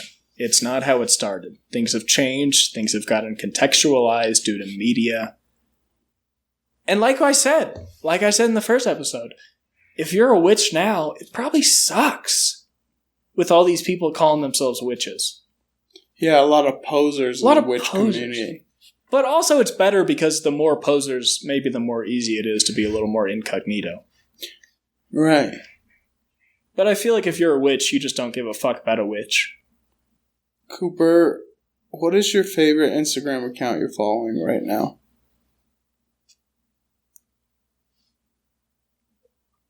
I really like worst car crashes. You just showed me this one. Yeah. I mean, I got a lot of love for, you know, my comedian friends. They're all making good content. But in terms of consistently shocking, if not entertaining things, it's got to be worst car crashes. I watched one today of a semi-truck falling off a freeway and killing 3 people. Wow. I didn't see the people die. But to know that they did gave me some more appreciation for the day. It is, it's like gratitude. Like, any of this could end in a millisecond. Yeah. And when you watch worst car crashes, you're reminded of that. Yeah. Because it's not even just ending. It's like we were watching that one where it's the 2 guys racing on a highway, and there's a Corvette. And then the Corvette, because it's going so fast, it must have made one little turn. It just turns in front of the car that's filming, that is on the left side. And the car that's filming brakes, and the Corvette turns off the road, and the guy in the car goes, "He's wrecking again! He's wrecking again!" Like they know each other, they're racing, and this guy fucked up his Corvette for the 2nd time, and you see him just drive off into the gully next to the road. And it's not that deep, he was fine, but he fucked up his car. Wow. And it's those nice moments where it's so intense, it's so extreme, and then that one little statement, "he wrecked again," you know the whole story. Can we talk about this video that's been circulating the internet of a man in what looks like a hotel? The whole place is flooding. There's water coming off the sides in the balcony. Yeah. And he jumps off. And he jumps off the balcony. Onto a car. I think it's a Jeep Grand Cherokee, if not a Jeep Renegade. Pretty sure it's a Grand Cherokee. And we don't know why he jumps off. It wasn't high enough for it to be like a suicide thing. No, he wanted to get out. He jumped purposefully onto the top of a car, which was an SUV. And then he slipped and broke the mirror. He jumps on the top. He probably breaks the top window. Then he tries to walk down. Before he can really walk down, slips, falls on the windshield. Because there's all this water coming off the side of the building for some reason. Yeah, his room is flooded. He is drenched. Yeah. He falls off, breaks the windshield, slams onto the hood, both of them shattered and dented. Then he walks away kind of fast, looking back with a weird grin. Yeah. Sort of and like... there's this little girl, and she's screaming, "That's our car! That's our car!" That's like screaming bloody murder. Yeah, that's what I love about Twitter, that like I wasn't... That's so wild. Yeah. It was... And no one knows what's going on. And then there's this other guy that seems to be giving him a thumbs up. No, he's saying the what the fuck. Are you sure? Yeah. second ago. He gives him like the what the fuck. And I know it's a what the fuck because it's an open hand. His thumb is up, but if you look closely, it's an open hand. He's not giving him the thumbs up. Because look at his face. It's a what the fuck face too. But he jumps off, and that young girl is screaming, "That's our car." And that's why I love Twitter, because like I wasn't listening to it on high enough volume to really hear it. And then I read the comments, and they're like, "What the fuck is this little girl yelling about? Like she pays the car payments." Like, because she was screaming, like, "That's our car!" It was like the man had jumped on a puppy. Yeah, it was like he jumped on her. Yeah. Like, it was like the end of her world. Pain and agony. Yeah, more than just upsetment, more than anger, like devastation. Like, the family's done. Yeah. It was like she walked in on her mother and father getting murdered. Yes. Like, she could have been yelling, "That's my mommy," in the sight of a murder scene. It's the same energy. It's a wild video. How did people search this video? I'm sure at this point it's been a fairly viral video. I'm sure if you look up guy jumping off balcony, hotel flood, guy hotel flood jumping off balcony, but he's drenched. It's obviously his hotel room. What's funny is after he jumps off, he doesn't run away. He sits on the curb not even near the curb into the parking lot of the hotel. And he's just sitting there smiling. And everyone's just like, "What the fuck? All this shit's going on." And he's just like, he just wanted to get down. I don't know what's happening. Can we stop the podcast for a second? I want to see if it's been long enough we can find out an answer online, and then we can talk about it. All right. But one thing I will say before we go, just before I forget it, what's so funny about the video is that before he jumps, he looks around to find the staircase. Presumably, because it's an outside, the doors face the balcony out to the roof, he can probably see the staircase. You know what I mean? Yeah. So he probably saw it and was like, "Fuck that." Well, yeah, what's your prediction of what's happening in the video? My prediction is that he was in the room. Something fucked up with the toilet, and it started flooding. So much to the extent that he is drenched. And the fact that he's drenched means that maybe he was working on it for a while. I don't imagine it was a quick drench, you know what I mean? So now he's drenched, it's flooding even more, and now it's just flooding out of the room. And maybe it was his fault, maybe it wasn't. There's a maid. Is she entering or exiting his room? She's not entering. She's walking by and having an equal, like, what happened reaction. But also kind of with, like, a maid mentality of, like, are you kidding me?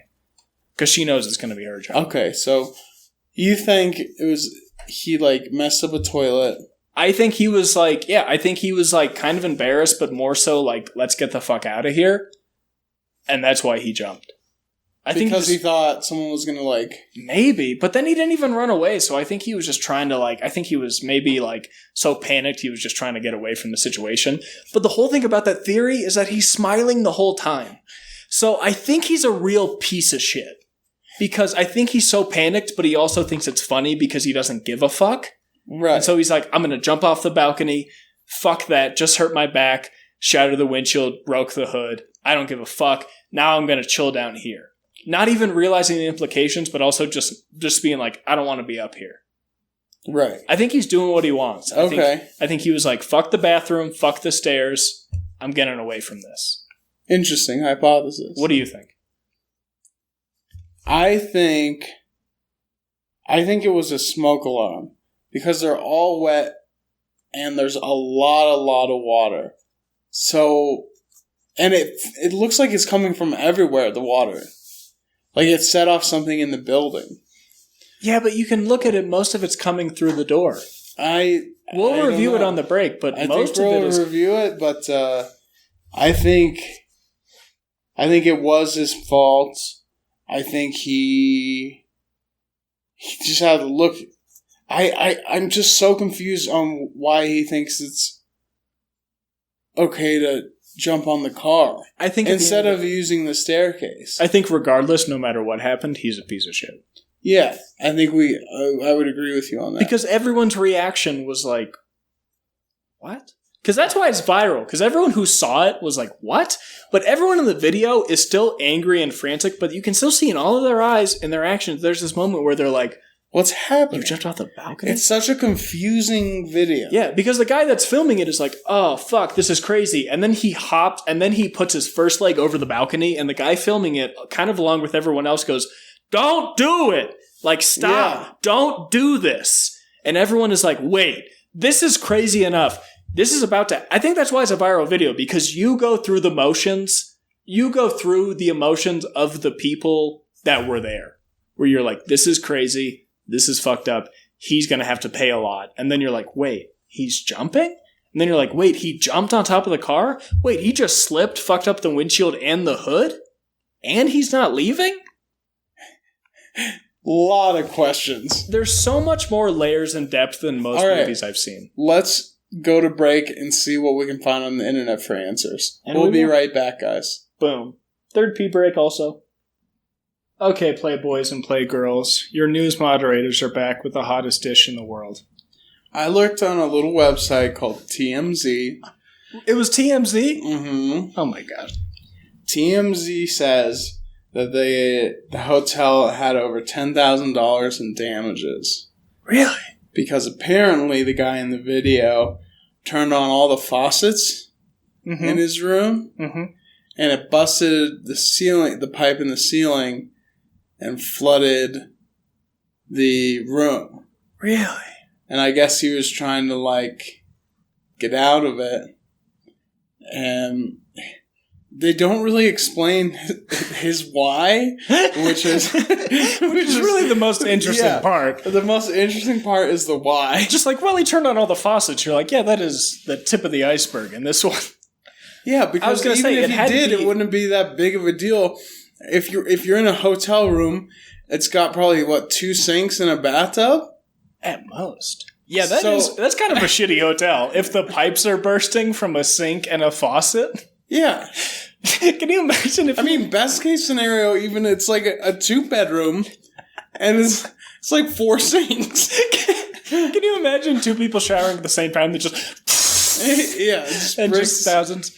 But the most interesting part that I didn't realize, I saw, because I looked it just up on Twitter, I saw a person comment that the hotel, the window to the room was shattered. Well, this is where that comes in. Apparently... They explained that? Yeah, the maid was trying to go into the room, but she couldn't open it, because I guess he may have, locked it or something. She shattered it? Yeah, one of the hotel workers shattered the glass to get in. What? Yeah. He must have been... That's why... I hate to say this, but I feel like it had to be with drugs. Because especially now that I know that they couldn't get in, that's so funny, though, that maids to be like, we gotta break in. And just be like, psh, you really... Good for them. They must care about their job. To be like, we gotta get in there. Yeah. I don't know if it was a maid or a hotel worker, but they said a staff member from the hotel, broke the window because they couldn't get in. How long do you think it was going on before they did that? It must have been a lot, because throughout that whole video, it does not stop coming out. It must have been I bet it was way worse. I bet it was multiple inches higher. Yeah. God. There was a shit ton of water. That's the kind of video where you just wish it started 5 minutes earlier and ended 5 minutes later. Just switch it. Yeah, just switch. I wish a witch was there. Yeah. Yeah. The hotel and the owner of the car have decided not to press charges. And the guy apparently said he didn't do it maliciously. He didn't have malicious intent. Well, yeah, I never thought it was malicious. You can be a piece of shit without being malicious. Yeah, sometimes a fucking drunk guy bumps into you. It's not malicious, but he's still an asshole. Yeah, no, I agree. I don't understand his reasoning, and it's very confusing. I hope he was sober. If he's sober, he's the coolest guy in the world. For just being like, I gotta go. It was in California, right outside of Los Angeles. Really? Did Yeah. they say what neighborhood? Woodland Hills? Not Studio City. It was somewhere around there. In the valley? It was somewhere just outside of LA. That's what I'm talking about. That's where it goes down. Yeah. Wow. They gotta make a movie about this. It's funny because it sounds like a joke, but they really should. I would like to hear that guy's whole story. The climax of the film is that. That'd actually be a funny, comedy film. It's everything that led up to Yeah, and you don't say that that's what the movie's about before. Right. Or it's like a documentary, but somehow they don't give it away in the trailer. Like, maybe you kind of recognize him, and you're like, is that? I don't know.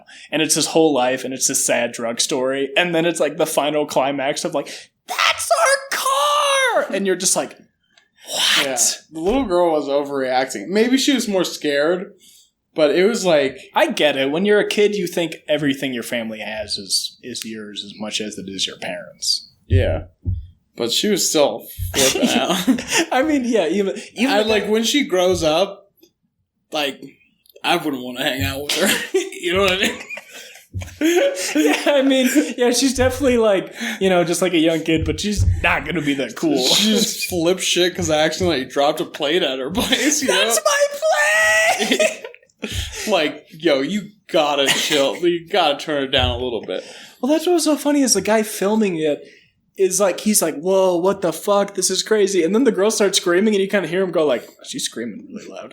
Like, yeah. And then he realizes it's a kid and he's like, oh, okay. Yeah, but like, even him as an adult is like, wow, this is crazy. And then she's screaming so much that he's like, I mean, yeah, chill out. I mean, it's crazy, but like, not like you're being murdered. This is going to go viral. You'll have insurance. Yeah. And that's what the article said too, that the woman with the car, it was a Nissan. Yeah, it was has, a Nissan. Has insurance. No, not a Sentra. What is even the insurance for that? Flooding, act of God, damage. Yeah. I'm sure. I'd be interested to see how much she gets in the claim. But she's not suing him. No. She's not she's not pressing charges. Yeah. Yeah. But she did get his information. You know how, like, it's terrible to go to jail? You know how it's, like, terrible to go to jail or prison if you're, like, a child abuser or things like that? Do you think it'd be great to go to jail if you were that guy? I mean, yeah, I just jumped on the car and I just, like, left. I mean, no one in there would probably have seen it in the time. I flooded a hotel room. But once the new people start coming in, they're like, this guy's all wet. He's wearing the same things. I wonder how much street cred he'd get. He wouldn't a lot, though, because he didn't flee. Yeah. For some reason, he just... I rewatched the video. He wasn't even sitting. He was sort of crouching by the curb. That's why it seems like drugs. He's acting very erratic. Yeah. Like, you'd have to be very high to just jump off the balcony, break a car, then run 20 feet away, then be like, I'm going to chill here. Like... No one will see me here. Yeah, like, be like, it's all good. I'm not even up there anymore. Behind this lamppost. Just 20 feet away, they're like, he did it? You're like, who? They can't see me if I stay perfectly still. I hope he gets on Ellen or something. He should. I mean, I guess Tosh.0 kind of does that. But... like, fucking Ellen brings, like, people, like, 7-year-olds who are good at singing on her show. She should bring that dude on the show. Yeah. And he comes in, he's wearing the same clothes, he's drenched. And she's like, tell me your story. And then he just, like, jumps off the stage and, like... What if he had a really good reason to turn on all those faucets? What do you think it would be? Well, I mean, I feel like if you get a hotel room, the hotel room should have... the capacity to have every faucet on. Oh, for sure. But what do you think would be the best reason? I feel like we've been watching some fantasy movies, like Midnight Special, where there's like these like ghostly or like magical implications where like to the cops, it's like, oh, I can't explain this, but there's like something magical going on. Yeah. The best explanation is like he has a daughter who's a mermaid and he's like, she was going to die. We needed flowing water. Like he's trying to get her to the ocean, but he doesn't have the gas. And then all the while, he's like, I'll make a distraction so my daughter can get out. It's like, but how do I distract everyone? I'll just jump on this car. Maybe we should look in the background of this video if you see this like mermaid just being wheeled out under like a hotel room dining cart. Not even... just a tail hanging out of a dining cart with curtains over it. Yeah. Or just even more obvious, just a young mermaid limping along the balcony. Just hopping. And he's yelling, he's like, get to the ocean! That's why he couldn't run away, because he had to wait till she's down the stairs. Yeah, he wanted to be the distraction. Either way, he rules. I mean, I think that video almost is going viral because of everything with Tiger King. It's just a guy that doesn't give a fuck about anything. Yeah. I mean, it's better than any documentary. It's better than Tiger King. That video, I think it's better than all of Tiger King. I don't know about that. There's not that... I don't know. Tiger King is like, there's so much excitement, there's so much ridiculousness. But that video, it's so jam-packed. I feel like I know everyone in the video. I feel like I know the guy filming. I feel like I know the girl screaming. I feel like I know the guy giving the what the fuck hand. And I feel like I only know the guy enough to be interested.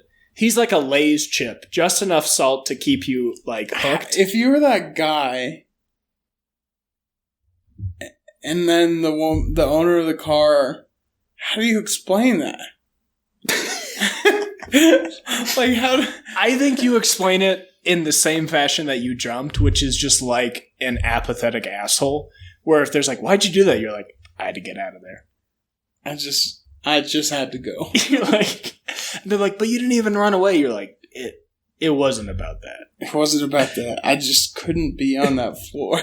Do you think he was like passed out on the bed and then he woke up to the shattered glass, then ran out and was scrambling, and then just in his scrambling jumped? He needed to turn on the faucets. But yeah, it was saying in that article, like, he turned on every faucet, but like we're just describing, that's 2 4-max faucets. He would almost have to like put cellophane and like tape. Maybe, yeah, and you like... It's almost planned. What if there was like a huge heist happening? There's something and he's like bigger than what's being going on here. This is all part of Joe Biden's campaign. It was to distract us. He found the video. He is part of the DNC. Joe Biden is gonna hella lose. Oh, for sure. I mean, hella lose. For sure, Jack Buddy guy. I'll tell you a story about why he's gonna lose. Let's get things straight, Jack. He's gonna lose, and it's gonna...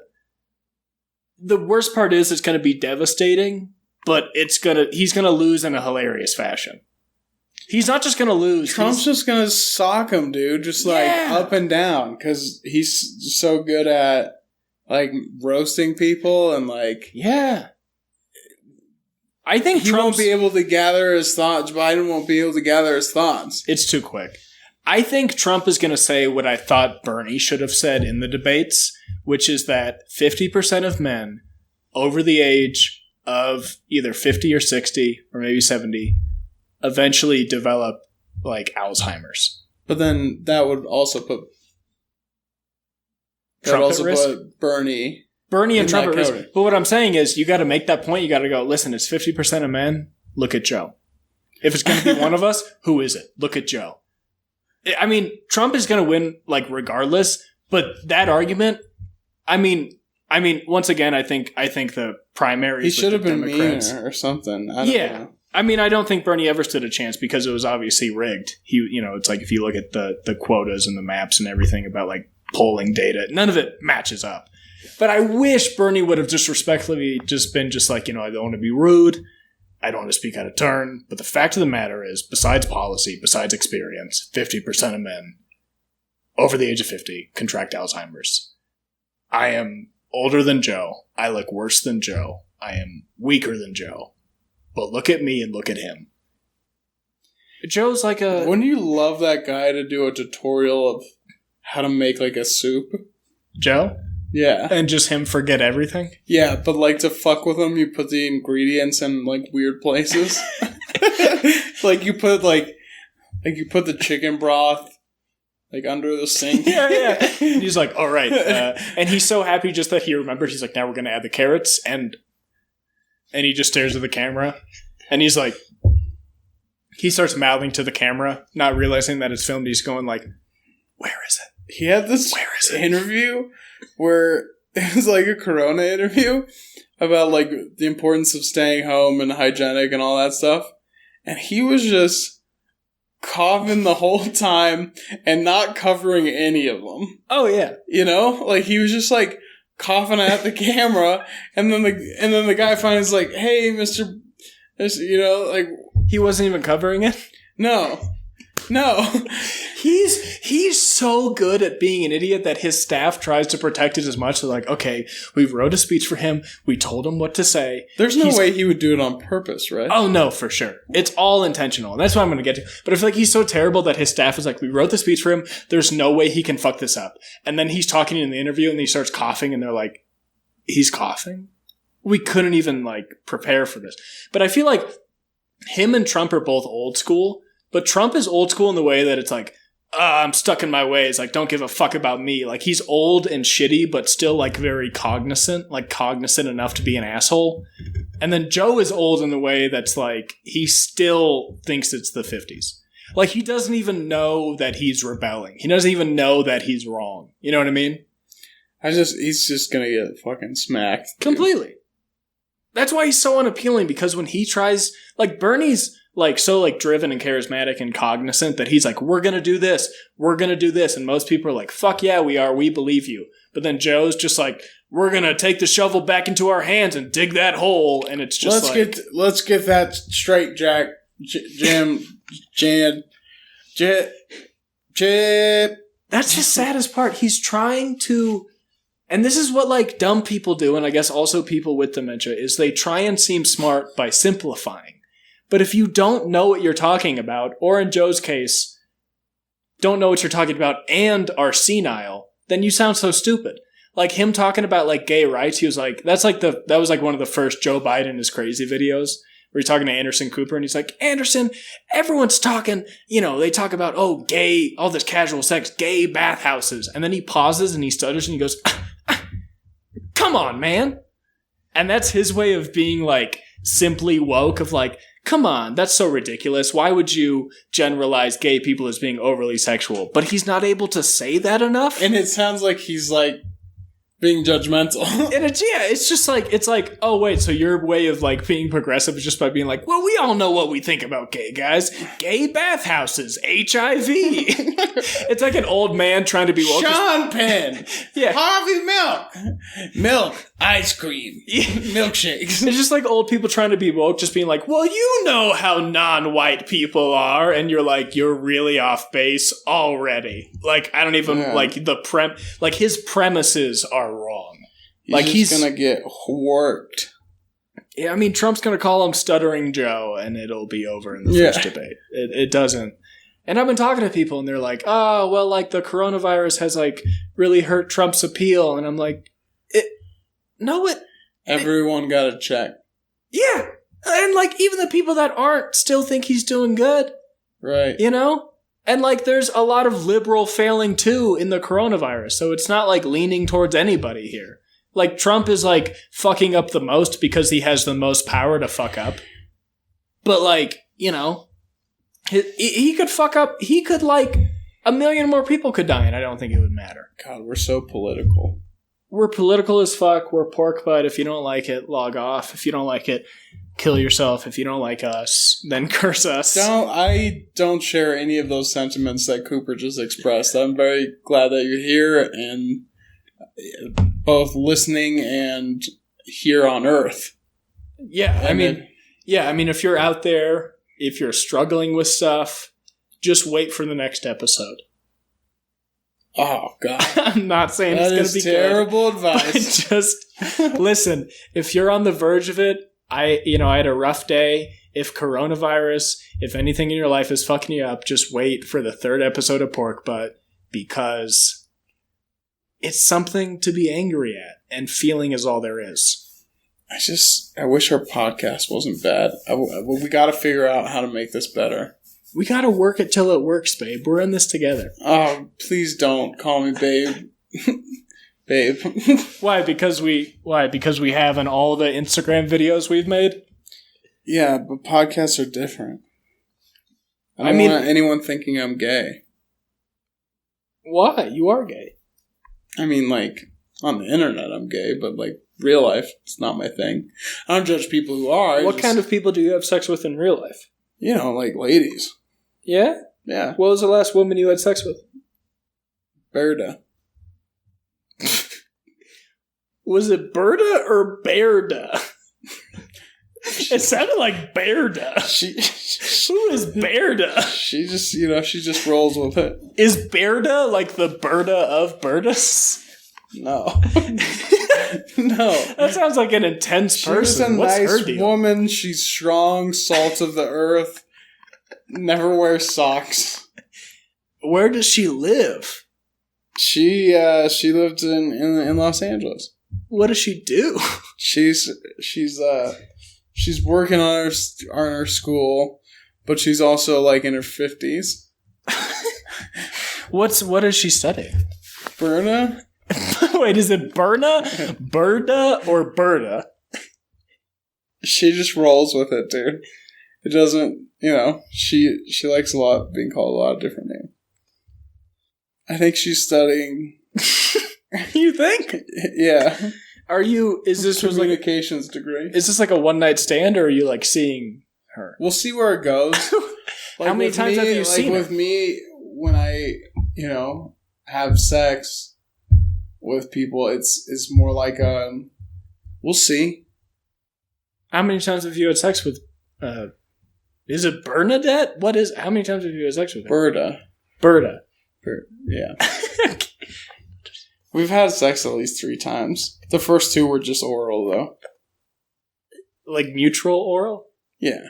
I'm a gentleman. I'm just wondering, maybe you just went down. I don't know what happened. I'm asking the question. The important thing to remember from all this is I'm not gay, and I've never claimed to be. I think you did on the last podcast. What? And you haven't even claimed to me. You've just talked to me. Have you ever seen me kiss a guy? No, but like you've talked about guys that you're talking to and guys that you want to date, and like I've been on Grindr and you were like, oh, like talk to that guy and like all this stuff. I'm just being a good friend. I don't care that you're gay. I think. Well, I'm pan, but I think. Oh, there it is. There it is. No, I'm not gay. I do hook up with men though. I'm pan as fuck, dude. Just try me. But no, from what I can tell, and you've talked about stuff that bothers you being a gay person, the way people view homosexuality and treat it, even when they have good intentions. You've been very honest about a lot of that stuff, and you've always come from. I mean, not as much as you would, maybe, but I think to a certain extent, and you always come from it from the perspective of. I don't have a problem with anyone being gay. Like that's not what I'm saying at all. I think people should live their lives and however they want. I'm saying your problem is bigotry against. I'm saying your problem is bigotry against gay people, and you've expressed that to me from the perspective of a gay person. Oh, that I have bigotry against gay people? No, that you have problems with bigotry against gay people, and you have a personal experience with it. Well, I do have a problem with bigotry against gay people, but that doesn't make me gay. But the second point is that you talk just about, you would talk about your experience being gay and involve that with the perspective. I don't think I ever have. I think comedy about your sexuality is pretty lazy and I'm not talking about comedy at all. I'm just talking about conversations we have as friends off mic. Okay. Okay. I don't think I can't recall anything that would even hint to you that I would be gay. Well, I remember you told me that you were talking to a couple guys. I like a moist vagina. Yeah? I like a moist vagina, a hearty woman. What do you mean by hearty? Like a stew. A stew? Yeah. Some women... Can you describe visually a stew of a woman? Because a stew almost seems a little mean. No, it's like a woman who's brought up on stews. Like she's got the meat and potatoes. What does she look like? What is your ideal woman as a straight man? 165 pounds. Okay. But my range is 165 pounds to like 400. Just my personal taste. Where do you fall on that spectrum of weights that you prefer the most? Unlike maybe like you, like a city boy. Don't put that on me. Say what you're going to say. Don't put that on me. Unlike city boys like you, I view when I sleep with women, a personality goes a long way for me.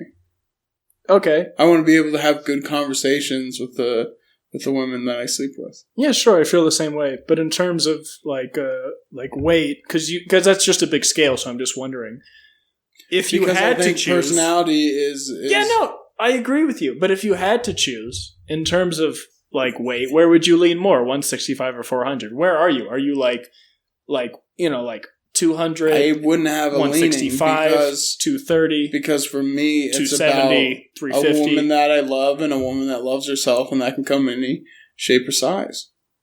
So it's all about personality. A lot of it is. But not all of it. Like, not all of it. If you were, but not all of it. If you were a woman, I wouldn't date you. Why? Because, I don't know, you just, like, express things that, like... Honestly, truthfully, with my heart, you can't take that? What?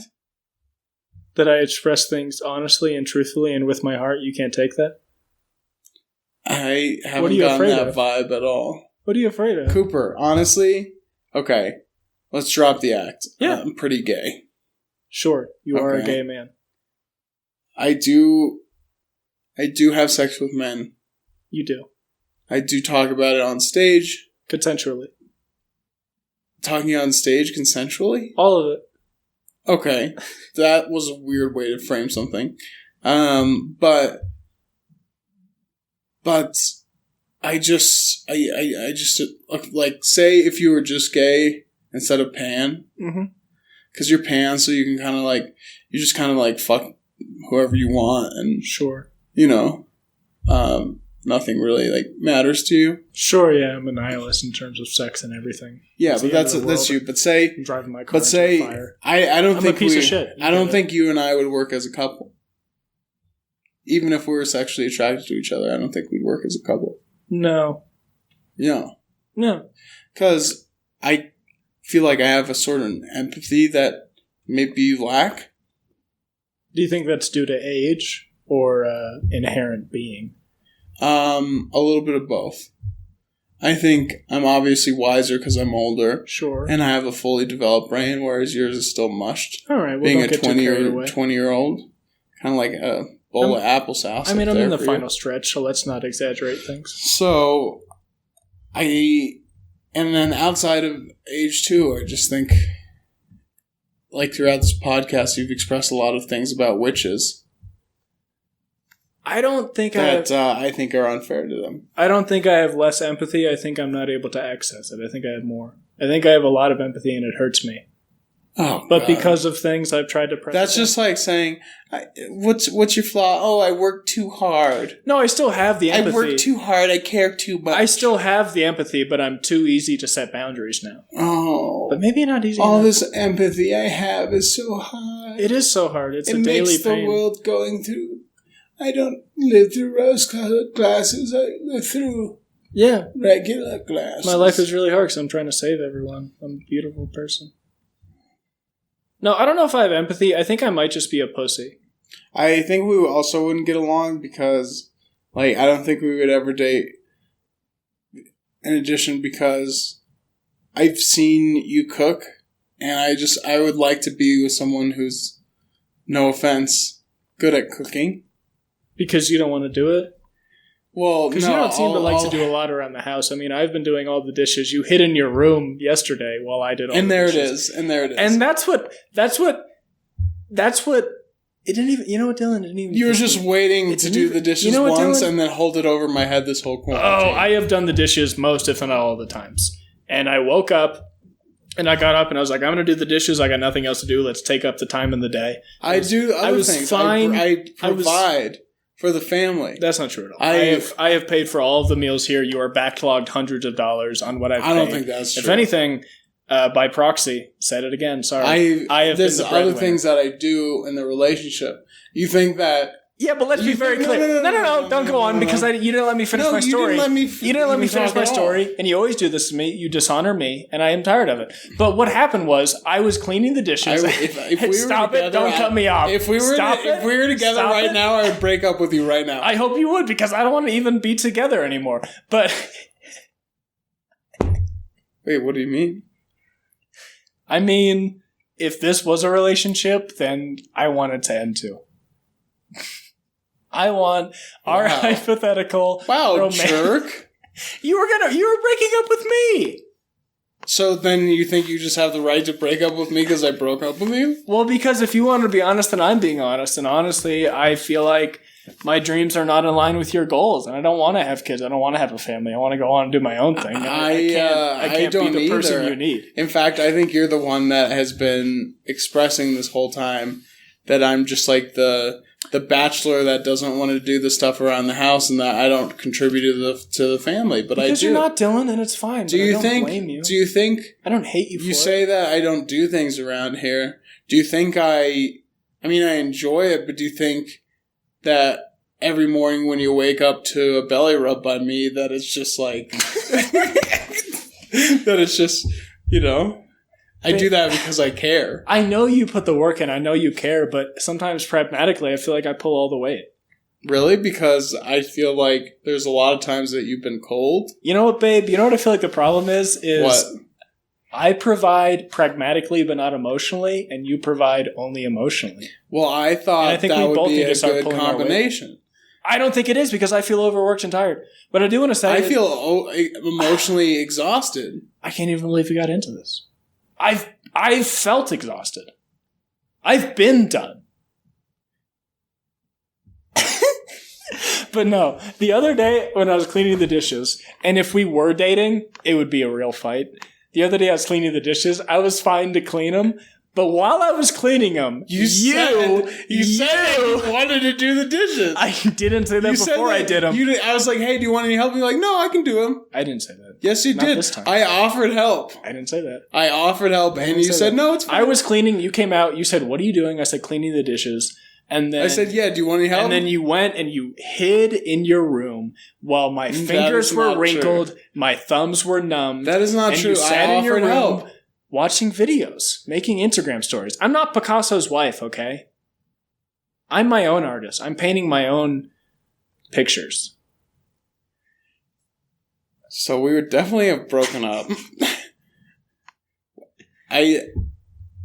We would be a fun couple, though. We would be a great couple, though, for a little bit, because we wouldn't actually care about each other. But we would be... Wow! Speak for yourself, jerkwad. No, I mean, right now we care about each other as friends, which is still a lot, but not in the sense that you don't have to care about me, and I don't have to care about you. Luckily, we're good friends in that we do, but since we're friends, we don't have to. If we were in a relationship, you kind of have to, you know what I mean? It's more of a very confusing. Well, maybe you shouldn't have gotten into this if you weren't ready to be in it. I was ready. I thought I was ready. Well, I don't think you were because you were talking about your ex, and it felt like it was a huge part of the relationship to begin with, and now you're not. But I still feel like you don't want to be with me, or at least aren't ready to be with me. Well. Since we're like saying stuff, during sex you're very selfish. I mean, how so? Just because I call you a fuck slut idiot? No, I like that. I like when you call me a fuck slut idiot. I figured. But you never get me a towel after? Because you're a fuck slut idiot. Commit to the bit. That is reserved for the bedroom, Cooper, this sort of talk. I don't like being degraded outside of the bedroom. Wait, so you don't like it when I save cum and throw it at you? If it's cold, I don't. At least give it the luxury of warming it back up. A microwavable safe jar. Yeah, but sometimes it does that thing like cheddar cheese on nachos when it starts to get the bubbles and it gets too hard. Don't do this to them. My mom's listening. They are. I mean, we can end it right now. We're at about. Well, no. Now it's even weird if we end it. I'm just. Okay, if we got married, how long do you think we'd last before the divorce? This is presuming that we're like both sexually attracted to each other and want to get married. Well, yeah, because I think if we could come to an agreement longer than we think, I think it would turn from a marriage to more a domestic partnership where we're doing our own things. Why do you think that? I want the monogamous. I want kids. I want monogamy. Well, I'm not the guy to stability. Well, I'm not the guy to give that to you, and I think if we were getting married, we would at least understand that. I mean, I'm pretty open about me wanting to have my own career and not be a stay-at-home dad. I've been open about that since the beginning, even though all this is hypothetical. But I thought things would change. Well, then you expected someone to change when they weren't ready and never gave And maybe you need to grow up. Maybe you need me to change for you, which is not my responsibility. Maybe I need you to change for us. It's not about us. If it's about me, then it's about us. Because if you love me, then you should care about me. This is weirding me out. I'm not gay in this. Oh, after all this, now you're not gay? No. After we go through a hypothetical... You made me not gay. I just hope whoever's listening to this learns... I think if anyone... You know how they do those gay conversion camps and they never work? Yeah. Maybe they might work if, like, you just, like, dated them for, like, 6 months. Well, like, you go to a camp and they're like, this is your boyfriend? Yeah. And he's, like, purposefully awful? Yeah, so, like, the first month, like, they're all, like, excited and, like, oh, I've got, like, a boyfriend and it's okay to be gay, but then it's not only that you're the boyfriend, but you have to start a podcast with them. So this I guarantee, like, 90% would be straight by the end of it. Is this a camp, or is this like a family buys an assassin to go in and date their son? What? Not an assassin. Well, not an assassin, but I'm talking about like an incognito. Because is this at a location, or is it like a family's like, we're going to hire... This is like a camp. This is a camp. Conversion camp. I think it has to be more of a placebo where it's like a family hires a guy and they're like, you're going to date our son and be so awful he only wants to date women. That's a good sitcom idea. But then the undercover guy falls in love. And then what's great is it's also like those porns where it's like straight guy thinks he doesn't want to get fucked in the ass, but then he does and he loves it. And it's that, but a sitcom, long form, not physically, but in terms of emotion. Wow. And what you're about to say you haven't seen that? That is, I've never watched gay porn. What are you doing right now? Cooper, I didn't want to bring this up, but I'm not gay, dude. You brought it up before, then went back on it. Well, now I'm going back. All right, well, I mean, that's your right to. But I'm surprised that it's all happened within the hour of this podcast because for as long as I've known you... that's you. Which is a matter of years, you've been gay. And only now during recording this have you switched back and forth. Which is your right to. I respect that. But it's happened so quickly and in such wish-wash so quickly within an hour. It's surprising. I want to break up. I already broke up with you. Oh, no. Don't play that game. I broke up with you. Buddy. I already told you. If we were dating, I would have broken up with you then. I guarantee if you and I dated, I would break up with you first. I almost guarantee it. Okay. Well, yeah, I know that. I'm always going to be broken up with first. Oh. That's my style. It's a pity party. Well, you going to not agree? Think about it. Yeah. I'd break up with you first. I'm the kind of guy that gets broken up with. And then I write a decently funny joke about it. Decently. Not amazing, but enough for some people to connect. And go, he's not that great. But he's capturing the emotion, relationship since I think we broke up last June or July, so coming up on a year. In a couple months. That's good. Yeah. They say the longer you're out of a relationship, the more ready you are for the next one. If you're doing the right things. I'm still going to give it some time. You should. But I'll wait for you. Babe. It's so funny because I was just like talking, I was like, because I'm gay, like, I feel like everyone thought, and this is like a stupid thing, but like, since Cooper came up with me in the cabin and I'm a gay guy, I think there's a group of people who think we're like gay together. It's not a stupid thing. I felt it from the minute we got up here. That's what I feel like other people. Yeah, it's like that's a stupid prejudice because then you're saying like, oh, straight people can't be friends with gay people without I mean, you're pan, so it's different, but like, you know what I mean? Like, it would be like a black guy and a black woman, and then someone's like, "Oh, you two are dating, right?" It's like, well, no. Yeah, I mean, I think it's a little more reasonable than that, but I think once this shit on my idea. Go ahead. Well, because it's a similarity of sexuality, it's not just race. You know what you're talking about. I don't. Go ahead. I don't even want to get into that. But I'm saying, like, I think, yeah, it's like once people know that people's sexualities could match up, then they're like, maybe they're fucking. Like, if two straight people hang out, they're like, maybe they're fucking. And then if I was straight and you were just gay, then people would be like, probably not. But maybe he's lying still. But since I'm pan, they're like, oh, probably. Like, when we were hanging out here, I remember, your cousin's friend's boyfriend was like, yeah, 2 couples, and then he paused and he was like, and the comedians. He came up with a name for us because he didn't want to say, and the guys that I think are gay. Well, he was pan as well. He was also pan, but very weird about being gay, but he likes sexually attracted to men too. I don't know. Yeah. That's like a whole nother can of worms, but... That was a whole nother can of worms. I think with the energy that we have, it's not even worth opening. But... yeah, I guess not. It's you know what? All I'll say is he was one of the worst people I've ever met. And he was so bad that I know that I'm going to talk about him for the rest of my life. Yeah. In a nutshell, he was very insecure. And he needed let's not even attention. go. Let's save it for episode 3.